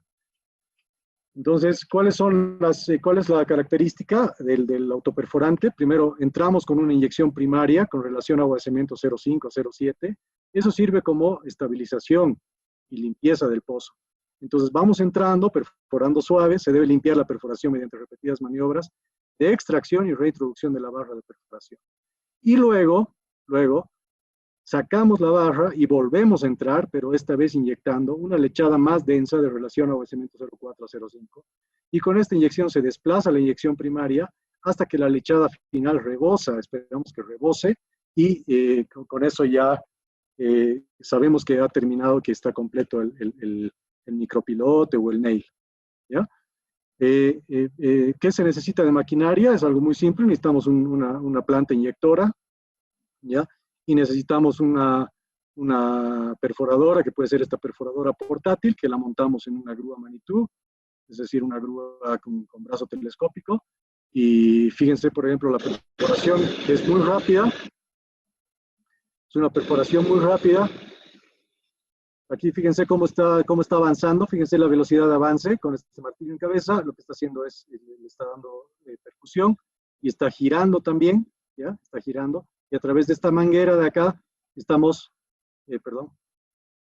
inyectando, ¿ya? A través de la manguera estamos inyectando, y fíjense el retorno todo el tiempo está retornando lechada, y tenemos acá un canal, por eso, que va a recuperar esa lechada para que no se nos forme un charco en esta zona, ¿ya? Entonces está retornando la lechada. Fíjense el manguito, fíjense ahí el manguito, ya está colocado, estamos colocando prácticamente el último perno, y fíjense la velocidad con la que se coloca, ¿no? O sea, en menos de media hora instalamos pernos de 15 metros, ¿ya? Entonces, es muy veloz el autoperforante, justamente porque no tenemos la etapa esa de encamisar y quitar el encamisado, nada, sino que entramos inyectando. Y fíjense aquí, estos otros pernos ya están listos, ¿ya? Por ejemplo, esto se ha utilizado en el proyecto del talud de YPFB en Entre Ríos, en la ciudad de La Paz, con la constructora Montot. Aquí estos eran los planos del talud, fíjense, un talud bastante inclinado, digamos, que nos pidieron que lo sostengamos de manera permanente, no querían tener ningún problema con la avenida Entre Ríos, ¿ya? Entonces aquí prácticamente los planos de cómo son los acabados, el perno, el acabado final que tiene que haber de protección, y las barbacanas obviamente que se tienen que poner entre líneas de nails. Y fíjense el proceso entonces, primero entramos, digamos, hacemos todo el shotcrete, ¿ya? Primero un pre-shotcrete de unos 2 centímetros, cubrimos todo el terreno, luego colocamos ya la malla, colocamos los refuerzos en la zona de los pernos, que llevan un refuerzo especial, colocamos las barbacanas y procedemos al shotcrete para completar ya el espesor. Obviamente vamos a tapar las barbacanas para no taparlas con el shotcrete. Y luego, sobre ya el hormigón proyectado, vamos perforando nuestros pernos, ¿no? Que hemos dejado, obviamente, los pases. Entonces vamos perforando y vamos completando ya los pernos. Aquí está ya todito empernado. Y lo que se hace ya finalmente es, aquí, así estaba, digamos, ya colocado de placa y tuercas, y luego ya un tapado final, ¿no? Que es la protección definitiva, ¿no? O el proyecto de contención permanente del talud del comando policial, que esto lo hicimos con una empresa constructora CIA. Entonces, el talud era este, ¿ya? Y vinieron a buscarnos, dijeron, mira Mariano, tenemos que hacer un muro acá, un muro permanente para la entrada y salida de los carros policiales, los bomberos, no sé qué carros. Y bueno, entonces tenían que hacer un talud. Fíjense que teníamos edificios acá arriba, ¿no? Y una contención permanente. Bueno, entonces se hizo todo un análisis. Tenemos el edificio de 4 pisos en este sector, un edificio de 6 pisos en este otro, un edificio de 3 pisos al lado derecho, y todo esto tenía que ser contenido con un soinel permanente. Entonces se han hecho los cálculos. Esto es un cálculo con el programa GGU Stability. Se hace simplemente con factores de seguridad, ¿ya? Modelos de equilibrio límite. No hay mucho más complicación. Y ya con terrenos más complicados podríamos pasar, digamos, ya a ver el tema de elementos finitos, ¿no? Entonces, tenemos el tipo de suelo, se colocan se modelan los pernos y se determina la seguridad del talud, el factor de seguridad, 1.40, digamos, en este caso, para cubrir la norma alemana. Y acá, por ejemplo, el corte ya del acabado de los pernos, ¿no? La longitud de los pernos de 12 metros, los últimos de 10.50, barbacanas, y este sería el corte. Y esta es la secuencia constructiva, igual una grúa Manitou, perforadora portátil.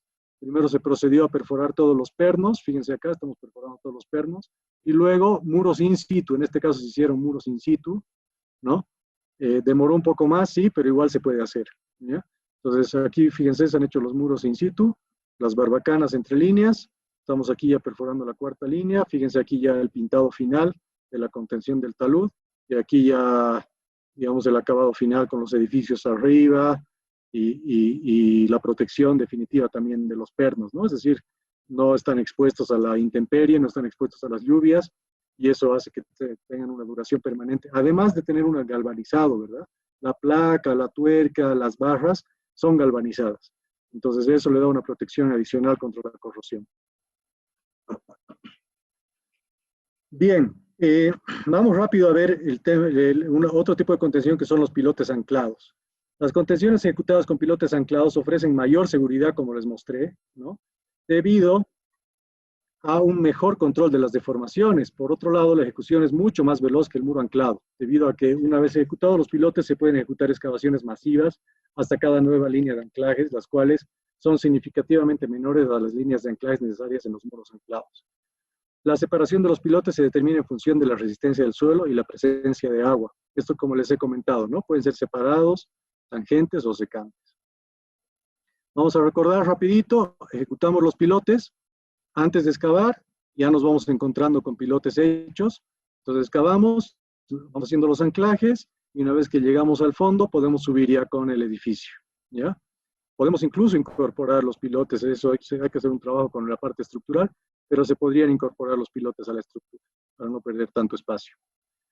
La forma de ejecución puede ser con pilotes con camisas recuperables o pilotes con lodos bentoníticos, pero siempre previendo la verticalidad de esos pilotes, ¿ya? Fíjense este video, por ejemplo, que son pilotes no para contención, pero sí muestran la ejecución de del pilotaje, un pilotaje de gran diámetro sostenido con lodos poliméricos, ¿ya? Entonces ahí están trabajando las dos piloteras de forma simultánea. Lo que está haciendo aquí es liberar el suelo que acaba de retirar y va a volver a entrar al pozo y va a volver a retirar el suelo. Y entonces esto se hace en todo el perímetro de la excavación, se hace con una camisa iniciadora, que es la que le va a dar justamente la verticalidad, y vamos a lograr entonces con eso un muro de pilotes terminado. Entonces veamos la Casa del Pueblo, que es, como les decía, el proyecto que nos trajo a Bolivia. Este es el acabado de la Casa del Pueblo. El gusto se lo dejo a cada quien, y también lo hicimos con la constructora Tauro. Son 224 anclajes y 4.600 metros lineales de anclajes. Y este proyecto se hizo con pilotes, pero fue curioso porque, claro, cuando nos llamó la empresa Tauro, fíjense acá la cantidad de pilotes que tenían que hacer, ¿no? Ellos estaban muy apurados por hacer esta excavación y nosotros íbamos a demorar por lo menos un mes en traer los equipos de exploración de anclajes. Y ellos dijeron, bueno, ya, no tengo nada de los pilotes, los voy a hacer yo de forma manual, ¿ya? Entonces, hicieron los pilotes de manera manual y nos contrataron los anclajes en este proyecto, ¿ya? Fíjense acá, entonces, como ven las casuchas estas, ahí están, en cada una de estas, hay una polea y están haciendo ahí los pilotes de forma manual, con el método que llaman aquí en La Paz el método austriaco, ¿ya? Que son, meten una persona con balde, van entrando metro a metro, como ven aquí más o menos, ¿no? Un metro vacían un anillo, otro metro vacían un anillo, y bueno, lo hicieron, ¿ya? De alguna manera lo lograron.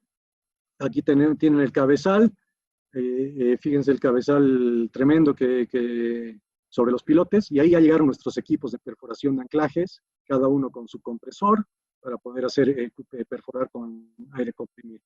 Entonces, aquí están las perforadoras, y ya como ven, empiezan los primeros trabajos de excavación, y ya van quedando vamos encontrando los pilotes, ¿no? Vamos excavando y vamos encontrando los pilotes. Y aquí están los anclajes perforados, inyectados, y todavía no están tensados. Aquí estamos tensando los anclajes, ¿no? Y fíjense acá ya una vez la línea de arriba tensada, ya se hace una excavación masiva hasta llegar a la segunda línea de anclajes. Fíjense acá el tamaño del boloncito, ¿no? Nos hemos encontrado con estos bolones que nos hicieron sufrir mucho, ¿no? Tuvimos que darle muchas vueltas al tipo de perforación, pero ya ven que sí se puede. Se puede hacer anclajes en todo tipo de terreno y con cualquier tipo de roca que se presente, ¿no? Aquí estamos, por ejemplo, haciendo ya la línea 3, aquí ya la línea 4, y fíjense ya el acabado final, ¿no? Acabado final, aquí tenemos la catedral metropolitana, acá al fondo tenemos el Palacio Quemado, y aquí a la derecha una avenida. Entonces ha sido un proyecto muy lindo para ser el primero que hemos hecho en Bolivia, y como este proyecto les gustó, digamos, a la gente del gobierno, nos llamaron y hablaron con la gente de la Asociación Accidental Rubao, que fueron los que se adjudicaron la Asamblea Legislativa. Tampoco emito opinión sobre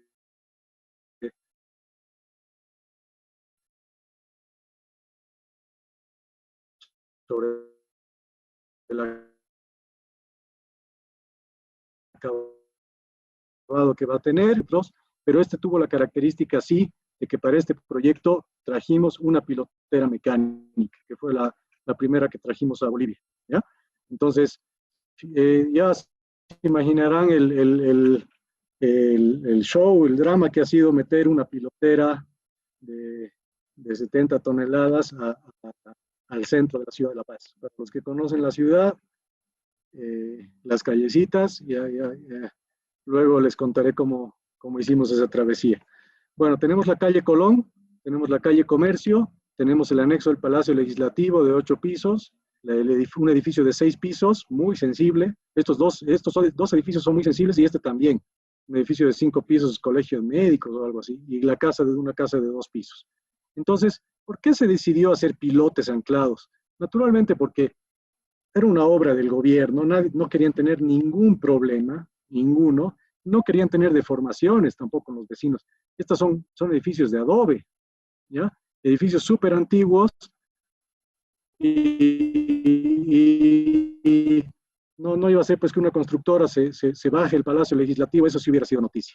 Entonces decidieron hacer pilotes anclados. Y aquí fíjense, la pilotera está trabajando, como les mostré en el video, está haciendo los pilotes con los poliméricos, ¿ya? Está haciendo el pilotaje, y se hace el pilotaje en todo el perímetro, se ha hecho en todo el perímetro. Aquí siguen trabajando, fíjense las armaduras, acá estamos en proceso también de perforación, y acá ya, una vez perforados los pilotes, ya empezamos a descubrirlos. Entonces empezamos a excavar y ya nos vamos encontrando siempre con pilotes hechos, y es lo que le da la característica a este sistema, ¿no? Que realmente permite controlar muy bien las deformaciones de los vecinos. Fíjense acá que teníamos casas de adobe muy antiguas, ¿no? Fíjense la perforación, o sea, no era fácil llegar a todos los sitios de perforación. Ahí estamos perforando, digamos, unos anclajes en esta zona de pilotes, ¿no? Ya para de una vez salir de esta zona y bajar toda la excavación y cambiar de lugar la rampa, etcétera, ¿no? Entonces, como les decía yo al principio, les decía, en Bolivia estamos dando el salto tecnológico, miren, estamos haciendo estas cosas tan interesantes, pero ayer he visto cosas que mostró el doctor Paniagua muy, muy interesantes, como por ejemplo estas cucharas que levantan la tierra desde el fondo de la excavación. Eso me pareció fantástico, no lo había visto ni siquiera en Perú. En Perú se utilizan mucho fajas transportadoras. En este proyecto se quisieron colocar fajas transportadoras, pero finalmente se hizo una gran rampa, como van a ver acá. Se van haciendo los pilotes, se van haciendo las excavaciones y vamos avanzando. Esta es una secuencia, digamos, que muestra siempre la iglesia de fondo. Tenemos ya cómo vamos bajando en la excavación, cómo vamos aumentando la pendiente de la rampa. Incluso se colocaron unas tremendas vigas acá, con unos anclajes muy cargados, ¿ya? Creo que tenían 120 toneladas cada uno de estos anclajes, para soportar en voladizo la grúa, porque no tenían permiso para utilizar la calle, era muy angosta la calle, entonces se utilizó una viga en voladizo. Muy interesante la solución que le dio el ingeniero Aliaga Yesid Aliaga de la empresa Conste. Entonces, acá, fíjense cómo va bajando la excavación, ¿ya? Y cómo ya estamos llegando al fondo de la excavación, son 18 metros, la perforación más profunda que se ha tenido en Bolivia, ¿no?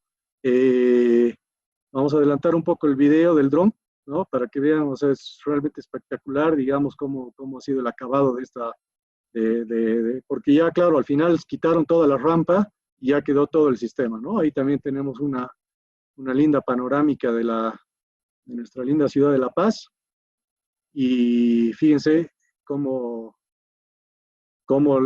circulaban los vehículos, la gente aquí al lado, y no se enteraban de que estaban caminando al lado de una excavación de 18 metros, ¿no?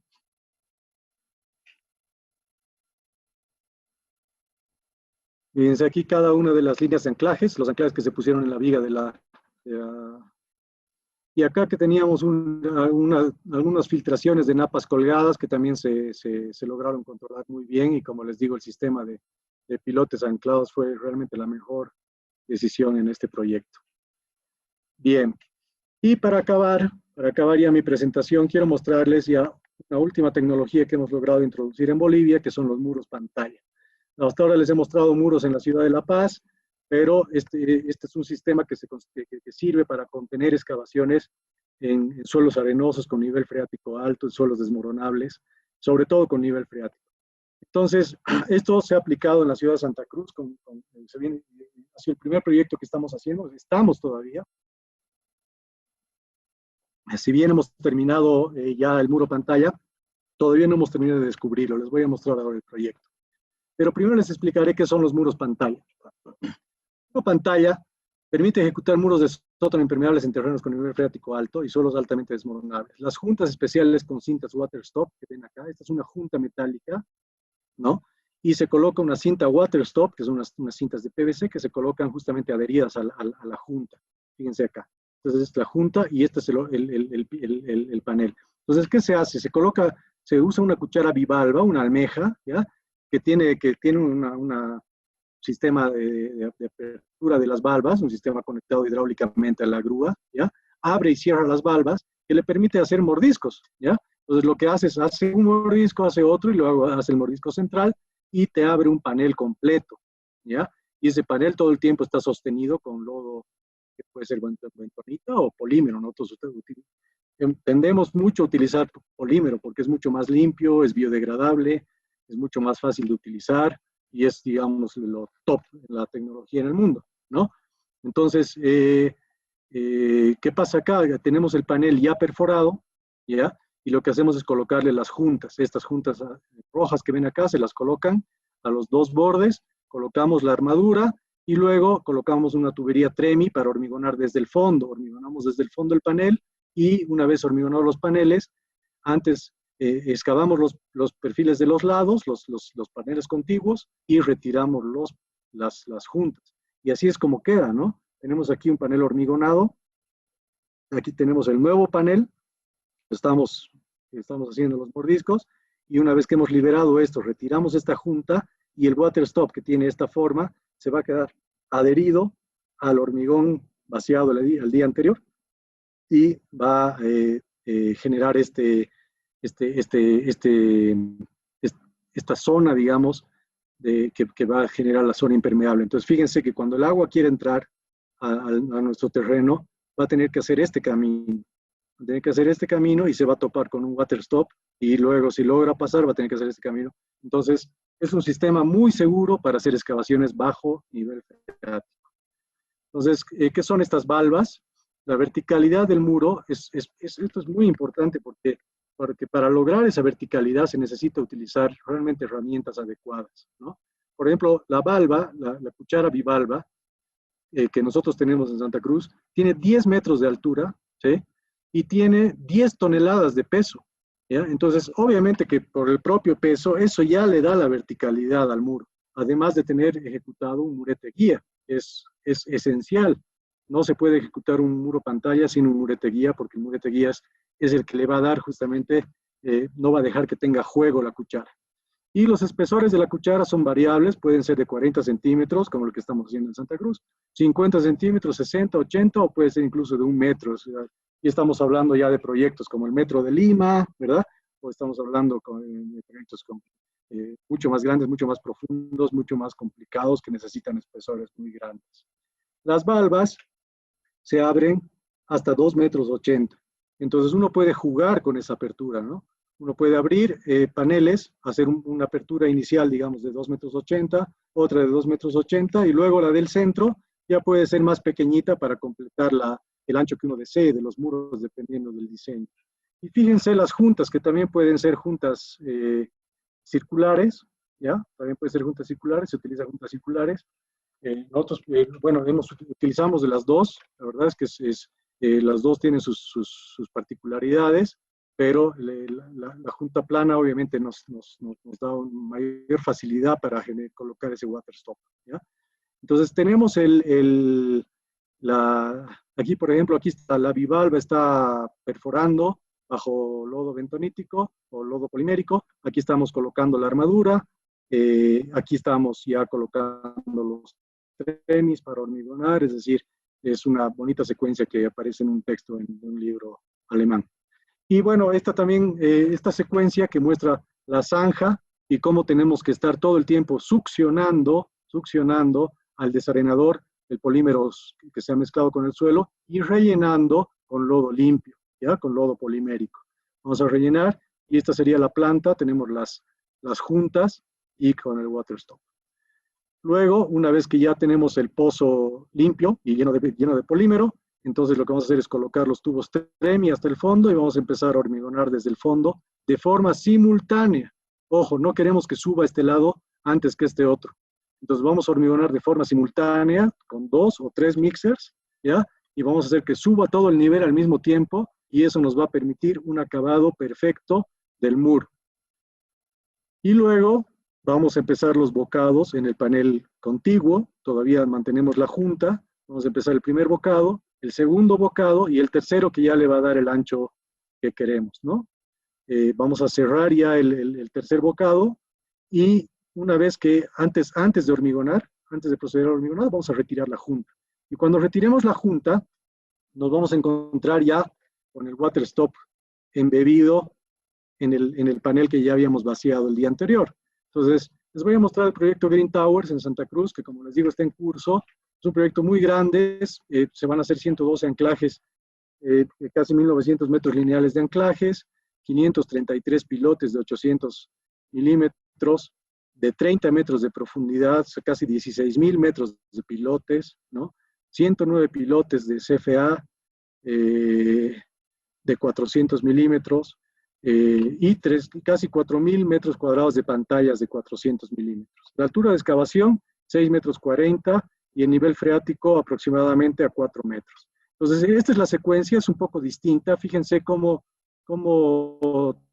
trabajó este proyecto. Primero entra la grúa y ejecuta, y al mismo tiempo entran las piloteras, ¿ya? Y al mismo tiempo ejecutamos la pantalla, y al mismo tiempo ejecutamos los pilotes. Pero fíjense los pilotes, que los ejecutamos los perforamos, pero los hormigonamos solamente hasta el nivel. Una significativa ventaja porque nos permite trabajar desde la cota cero, lo cual en Santa Cruz es muy importante porque si trabajamos desde más abajo y llueve, se te vuelve un charco y no puedes trabajar y se te vuelve una piscina y realmente puedes hasta, tienes grandes pérdidas de tiempo y se te pueden arruinar las máquinas, qué sé yo. Entonces te tienes que preocupar mucho por las lluvias. En cambio, con este sistema, lo que se ha hecho es colocar una buena cama de grava en la parte superior, ¿no? Y trabajar todo desde la cota cero. Entonces, en los 4 primeros meses que hemos trabajado en este proyecto, algún visitante por ahí pasaba por la obra y decía, pucha, estos tipos no han hecho nada, ¿verdad? Porque todo estaba enterrado, ¿ya? Todo estaba enterrado. Y sigue, en realidad, gran parte del terreno todavía sigue enterrado. Entonces, se van los equipos y luego empezamos con las excavaciones masivas, que es el punto en el que estamos en este momento, ¿ya? Y hacemos la primera línea de anclajes, que son temporales, ¿ya? La primera línea de anclajes, y luego terminamos la excavación, y lo que se hace ya es aquí hacer los cabezales, ¿no? Se hace un sistema de impermeabilización, ¿no?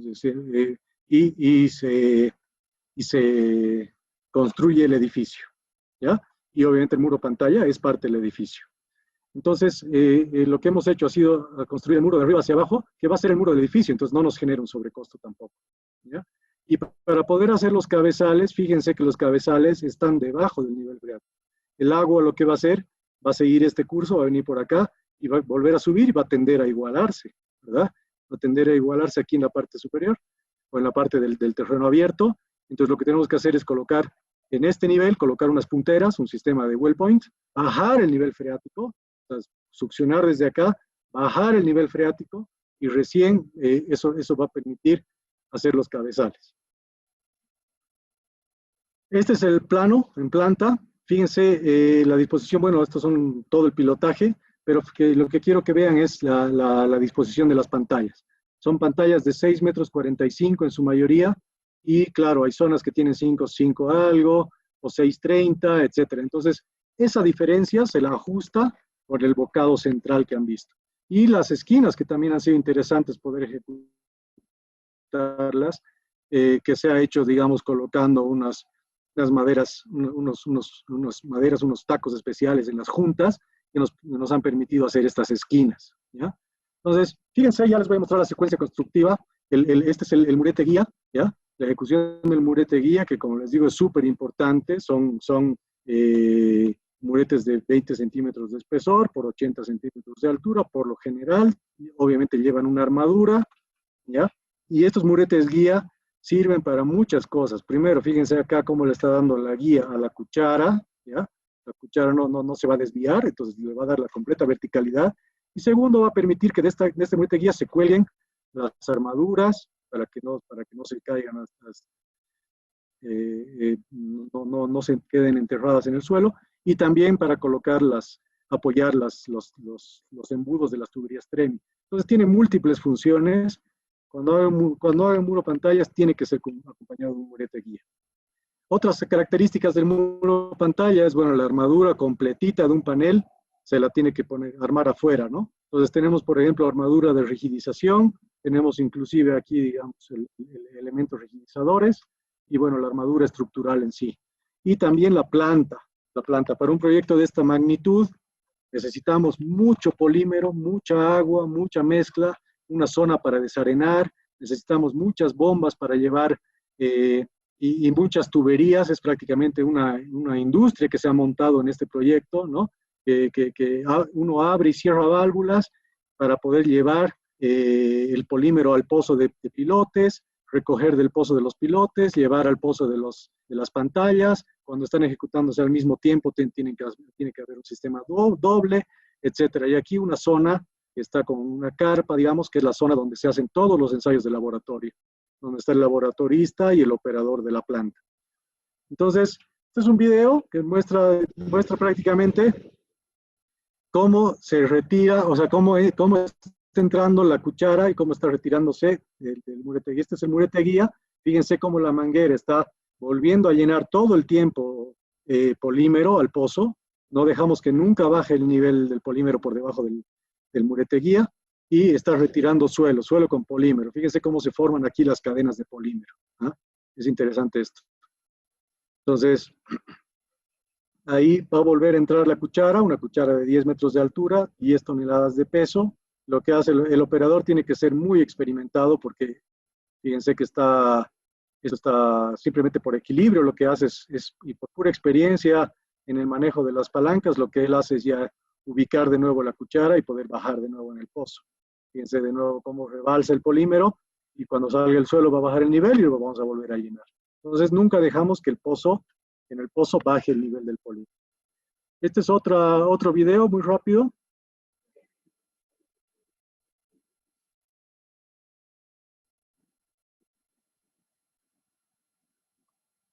Fíjense, el rellenado del polímero, miren acá cómo salen las cadenas poliméricas, ¿ah? Cómo se forman y cómo espera un rato el operador que se termine de vaciar, digamos, la cuchara del polímero y para poder sacar netamente suelo. Y bueno, fíjense acá que les voy a mostrar ya algunas fotos, pero se ven acá las juntas colocadas y el water stop. Eso los voy a mostrar en otras fotos. Entonces, vean la ejecución de los paneles. Como les digo, el hormigonado se hace de forma simultánea. Dos tuberías TREMI, 2 mixers, y al mismo tiempo tiene que ir subiendo y tenemos que ir llenando unas curvas de hormigonado que nos van indicando hasta dónde ha subido el nivel de hormigón y nos van mostrando si ha quedado bien hormigonado el panel. Fíjense las juntas. Aquí tengo una foto más precisa, digamos, el colocado de la junta, tenemos inclusive estas bases, digamos, que le dan el posicionado, ¿ya? Luego ya se las va a quitar, ya no van a ser necesarias, pero para los primeros paneles sí son necesarias. Y fíjense el water stop, ¿ya? Entonces, ¿sí? Ajá. Sí. Perdón. Entonces, fíjense acá, por ejemplo, este panel de la derecha ya está hormigonado, el water stop ya está embebido. Correo y ahorita mismo le envío la invitación. El panel de la derecha ya está hormigonado, aquí el water stop está embebido en el panel de la derecha, aquí se está perforando el panel de la izquierda y se va a retirar, fíjense que ya se empuja un poquito y se retira y se va a retirar el perfil de junta y va a quedar embebido, como ven acá, va a quedar embebido el water stop en el panel anterior y cuando hormigonemos va a quedar entre los dos paneles, tal cual como dice la teoría. Bueno, rapidito les voy a mostrar los controles que se hacen al polímero. El control principal, el más importante, es el parámetro de la viscosidad. ¿Qué es lo que nos mide? Nos mide la resistencia de un líquido a fluir. Entonces esto se mide con el cono de Marsh, ¿ya? Lo calibramos, el cono de Marsh tiene que dar 27 más o menos un segundo cuando trabajamos con agua. Y luego viene el operador, el plantero, ¿ya? Y lo que hace es llenar el cono con la mezcla de polímero que tiene la planta y con el cronómetro mide el tiempo que tarda en vaciarse este cono. Y entonces, la viscosidad debería estar entre 60 y 70 segundos en arcillas, arenas finas entre 70 y 80 y arenas gruesas entre 80 y 120, pero cada terreno es diferente, ¿verdad? O sea, en este proyecto, por ejemplo, hay arenas, limos, arcillas, arenas, limos, arcillas. Entonces, no hay que tomar esto como una regla general, sino como un parámetro, solamente como un parámetro. Tenemos que medir la dureza del suelo. ¿Qué es la dureza? Bueno, vamos a medir realmente cuántos químicos hay en el suelo, ¿no? Sobre todo carbonato cálcico, cuánto calcio tiene el agua, ¿no? Entonces, esto se mide en ppm, que son miligramos de carbonato cálcico en un litro de agua, ¿ya? Entonces, los valores óptimos deben estar por debajo, cercanos a 120 ppm, ¿ya? ¿Qué pasa si estamos mucho más altos? O sea, si el agua es más dura, entonces lo que va a pasar es que vamos a consumir más polímero y obviamente eso es mayor costo, ¿ya? Entonces, y otra cosa que se mide es la densidad. Medimos en este densímetro, en esta balanza Baroid, ¿ya?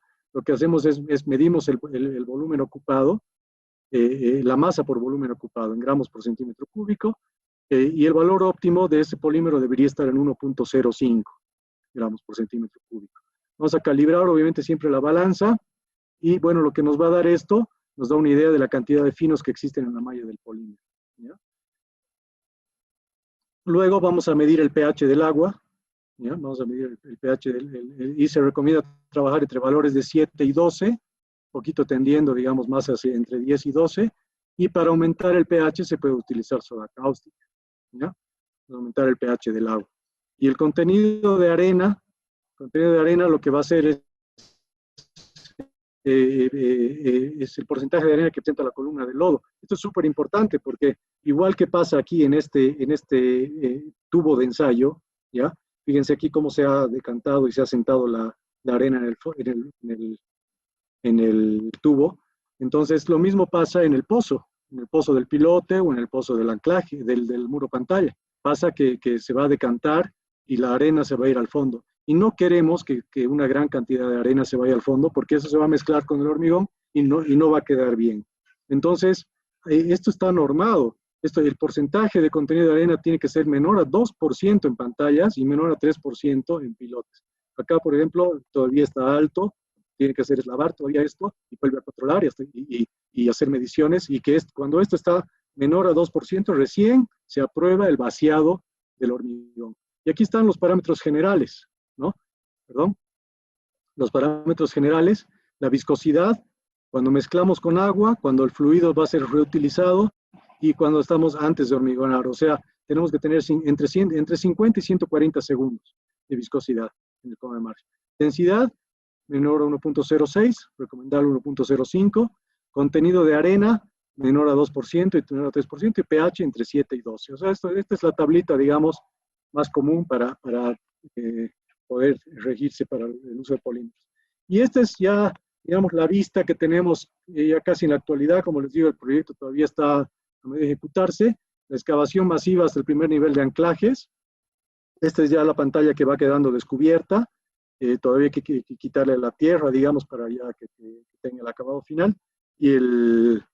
Y aquí ya la perforación de la primera línea de anclajes, como está previsto en el proyecto. Fíjense acá, la primera línea de anclajes menos 250, ¿no? Una línea de anclajes por encima del nivel freático. Tratamos de no hacer anclajes por debajo del nivel freático porque si perforamos acá se nos va a entrar todo el agua del nivel freático. Entonces, como les digo, no hemos terminado todavía el proyecto, pero les voy a mostrar un proyecto similar, un video, digamos, de un proyecto que se ha hecho en Chile, en Viña del Mar, aquí justamente al lado del mar, ¿no? Un muro pantalla, muy similar, prácticamente la misma profundidad, una línea de anclajes, y fíjense ya cómo ha quedado acabado y no tiene ningún, a pesar de que está realmente totalmente bajo nivel freático, es una excavación completamente estanca, gracias a que ya se ha instalado acá el sistema de well point. Fíjense que en todo el perímetro ya está instalado el sistema de well point y los anclajes aquí ya están trabajando. Fíjense, los anclajes están completamente tensados y están colocados ya el sistema de well point, ¿no? Entonces, yo me comprometo a dar una nueva charla cuando termine el proyecto Green Towers y vamos a dar una charla completita de ese proyecto para toda la gente que le interese ver ya un muro pantalla acabado en Bolivia. Ya para concluir, les he puesto unas recomendaciones de bibliografía. Creo que me he extendido un poco, además van a disculpar que me he extendido en el tiempo. Bueno, alguna normativa. Yo pues sobre todo para lo que es polímeros y bentonita, les recomiendo mucho esta guía de la FFC, ¿no? Que está muy buena. Bustamante, que es el que nos da, digamos, los criterios para obtener las longitudes de bulbos en base a parámetros de SPTs, ¿ya? Y los manuales que vienen de la FHWA, que son para el uso de soil nailings y para el uso de anclajes en suelos, ¿no? Yo uso como libro de cabecera este libro de Smolcic, que son los Engineering Handbook, de Geotechnical Engineering Handbook. Estos son de Alemania, pero realmente en estos 3 tomos está comprimida toda la geotecnia y todo lo que necesitan saber. Luego tenemos las recomendaciones para anclajes pretensados de la PTI. La Cluter, muy buena para el tema de soil nailing, que es del Instituto francés de investigación, y la EAB. La EAB, que también tiene un libro de cabecera para cualquiera que haga excavaciones profundas. La EAB son recomendaciones para excavaciones de la Sociedad Alemana de Geotecnia. Bueno, aquí termino la presentación. Les agradezco mucho y bueno, estoy atento a sus preguntas. Muchas gracias, Mariano. Realmente excelente la exposición y la información que has presentado, muy amplia y muy gustoso también. Veo la cantidad de proyectos que tenemos ejecutados ya en el mercado local. Y sé también que cada proyecto es una escuela y una experiencia, y los desafíos son cada vez más grandes. Y ojalá que, como hemos visto en las conferencias anteriores, vayamos creciendo también en el tamaño de los proyectos y en los desafíos. Tengo una cantidad bastante importante de preguntas, así que voy a intentar resumir las principales preguntas. Aquellas cosas que has mencionado durante la presentación ya no las voy a leer, y tengo otro problema con preguntas relacionadas a costo, que supongo que como son muy específicas y necesitas tener información local para dar un costo, no es interesante mencionarlas porque no las vas a poder responder tampoco. Tal cual. Así que me concentro en las que se puedan responder. Dice, veo que cortan las mechas de los anclajes. ¿Qué pasaría si tienen un evento sísmico atípico y las cuñas o clavetes se sueltan por dicho evento? ¿Cómo se tensarían una vez más? Sí, la verdad es que es una práctica discutida esa de cortar las mechas de los anclajes, ¿no? En muchos casos lo vemos preferible porque más bien esas mechas de anclajes causan accidentes, ¿ya? Porque los trabajadores se olvidan, están caminando ahí y se cortan con los anclajes. Entonces preferimos cortarlas e incluso ponerles unos plásticos, ¿ya? Pero efectivamente en un evento sísmico, bueno, a pesar de que deberían estar diseñados los anclajes para soportar el evento sísmico, de hecho hemos tenido muchas construcciones paradas en Chile en el terremoto, en Perú también hemos tenido muchos sismos, nunca hemos tenido casos que se hayan soltado anclajes, pero sí han habido casos que se han soltado, y lo que se hace es un ensayo lift-off. O sea, se coloca una silla de tensado y se colocan unos conectores con los cables, ¿ya? Unos conectores especiales, y se vuelve a jalar el anclaje y se lo vuelve a tensar. De acuerdo. Voy a vincular dos preguntas. Una sería, ¿con qué presión se inyectan los anclajes y qué tipo de inyección recomiendan en suelos finos? A ver, ahí máximo necesitas, o sea, por lo general, aquí en La Paz pues hemos trabajado con presión atmosférica, digamos, ¿no? O sea, con la misma inclinación del anclaje, con eso ya es suficiente para que la lechada llene el pozo y se genere el bulbo, digamos. Si se quiere aumentar un poco más el bulbo, se puede reinyectar al día siguiente y ya se le puede dar una presión mayor, digamos, en 30, 40 bares o más, digamos, ¿no? Hasta romper ese bulbo anterior. Y eso es lo que se recomienda en suelos finos, ¿no? O sea, en suelos finos, ya cuando uno hace el cálculo del bulbo, te van a salir bulbos de 20, 30 metros, si uno hace una inyección única. Pero si uno ya hace una reinyección, entonces ya esos bulbos bajan a 15, más o menos 15 metros, 12 metros. Porque estás rompiendo el bulbo anterior y estás ampliando el bulbo, ¿ya? Con mayor presión. Entonces, eso permite reducir longitudes de bulbo. La siguiente pregunta dice, ¿hasta qué nivel o altura es posible utilizar las columnas de grava en edificios? ¿Existe alguna limitación? ¿Columnas de grava? Sí. O sea, la verdad es que las columnas, o sea, eso viene dictado por la necesidad de la columna de grava. Generalmente la columna de grava, tenemos un suelo malo, digamos, puede ser entre 0 y 10, 15 metros, o entre 0 y 20 metros, y hacemos la columna para completar o sea, pasar ese suelo malo y transmitir, igual que un pilote, transmitir esa carga al suelo bueno, ¿no? Entonces, no tiene limitación. O sea, es una perforación que uno perfora simplemente hasta llegar al suelo adecuado. Correcto. La siguiente, ¿cuál es el propósito del ensayo de corte in situ realizado en el proyecto Green Tower? ¿Y qué ventajas representa realizarlo en terreno? No, bueno, claramente, digamos, el ensayo de corte lo que te va a dar es el ángulo de fricción y la cohesión de ese suelo, ¿verdad? Se van a los parámetros de resistencia, ¿no? Entonces, al conocer los parámetros de resistencia, puedes calcular mucho mejor la zapata y dimensionarla mucho mejor, ¿no? Y es diferente que tomar una muestrita de arcilla que hacer un ensayo a gran escala, ¿no? Entonces, cuando haces el ensayo a gran escala, estás dimensionando mejor en base a las características reales del suelo, ¿no? Y eso ha permitido, pues, tenemos ahorita el edificio está completando casi 40 pisos y muy bien diseñado en temas de asentamiento y zapatas y todo, no han tenido que hacer pilotes, ¿no? Has visto ahí el cimiento no tiene pilotaje, el suelo les ha dado una capacidad portante, creo, mayor a 10, una cosa así, una locura. Correcto. Pregunta, dice, ¿qué procede cuando se tiene un terreno colindante lleno de bolones grandes de piedra que dificultan el anclado para los métodos expuestos? Por ejemplo, un suelo morreínico. Es lo que nos pasa en La Paz todo el tiempo, ¿no? O sea, tú has estado conmigo ahí en la Asamblea Legislativa, perforabas arcilla y te encontrabas con bolones, otra vez arcilla, otra vez bolones. Entonces, hay que dar con el método de perforación adecuado. Obviamente tiene que ser un método, un sistema encamisado, ¿no? O inclusive a veces tienes que entrar simplemente con rotopercusión, ya sin camisa, a veces tienes que usar agua, a veces tienes que usar espumas. O sea, realmente es dependiendo de cada caso, ¿no? Y con un sistema de perforación, con rotopercusión, con martillo en cabeza que rompa todo, ¿no? Bueno, el bit de perforación adecuado, ¿no? Pero se puede pasar cualquier tipo de suelo. La roca esa que nos pasó era granito, en la Asamblea Legislativa y en la Casa del Pueblo. El equipo era muy potente también, muy versátil, ¿no? Se necesita potencia, claro. Dice, ¿cómo se toma en cuenta durante la fase de diseño de las estructuras de contención la condición de suelos granulares y la presencia de ríos subterráneos en la ciudad de La Paz? ¿Es esta aleatoriedad de flujo subterráneo un problema para la estabilidad de los taludes?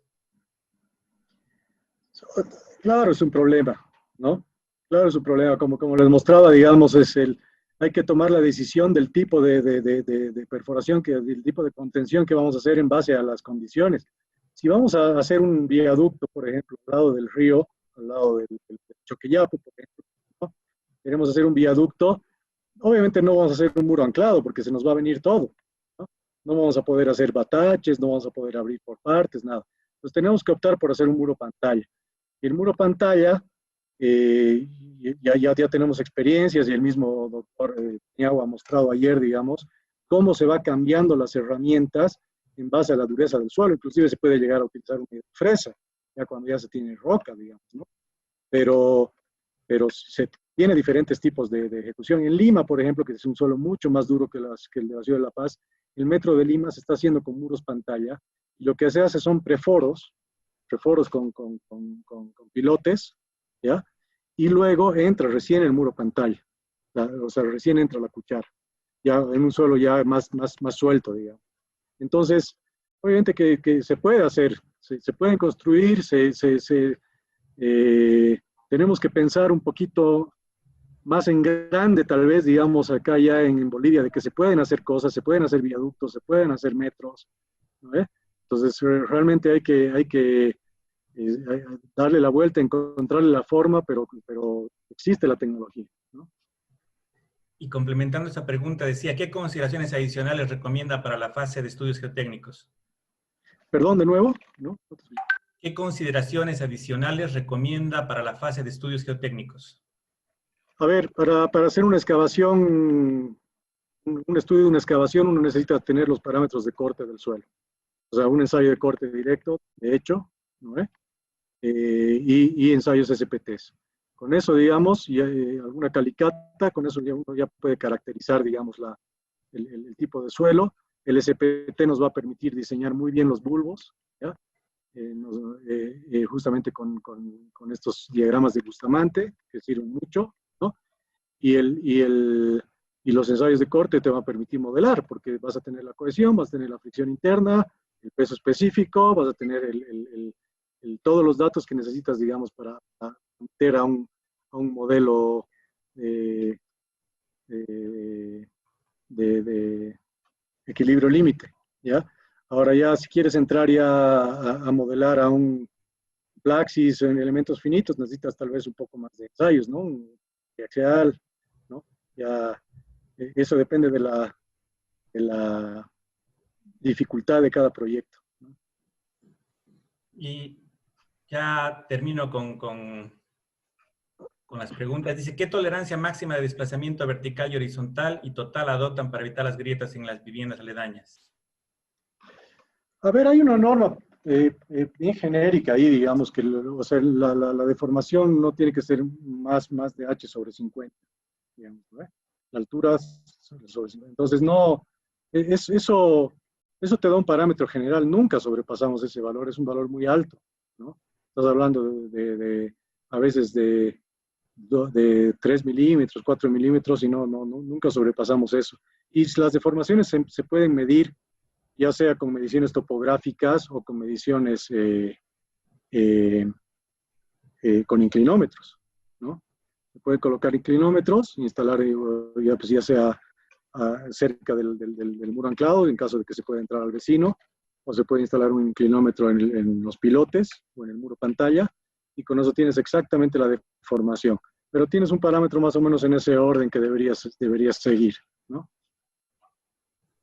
Correcto. Y la última, que es más operativa, dice si se ha verificado si se dan problemas de chicoteo cuando se cortan los anclajes con oxicorte. Chicoteo, pero hacia adentro, ¿no?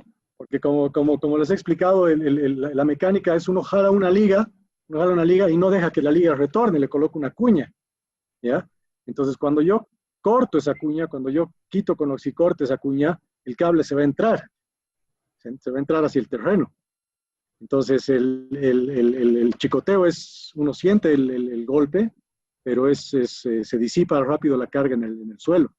Lo peligroso es, claro, si alguien excava al lado, o un anclaje tensado, ese cable se le vendría, pero con flecha, ¿no? Eso es lo peligroso. Correcto. Sí. Bueno, muchas gracias, Mariano, por atender tan gentilmente todas las preguntas.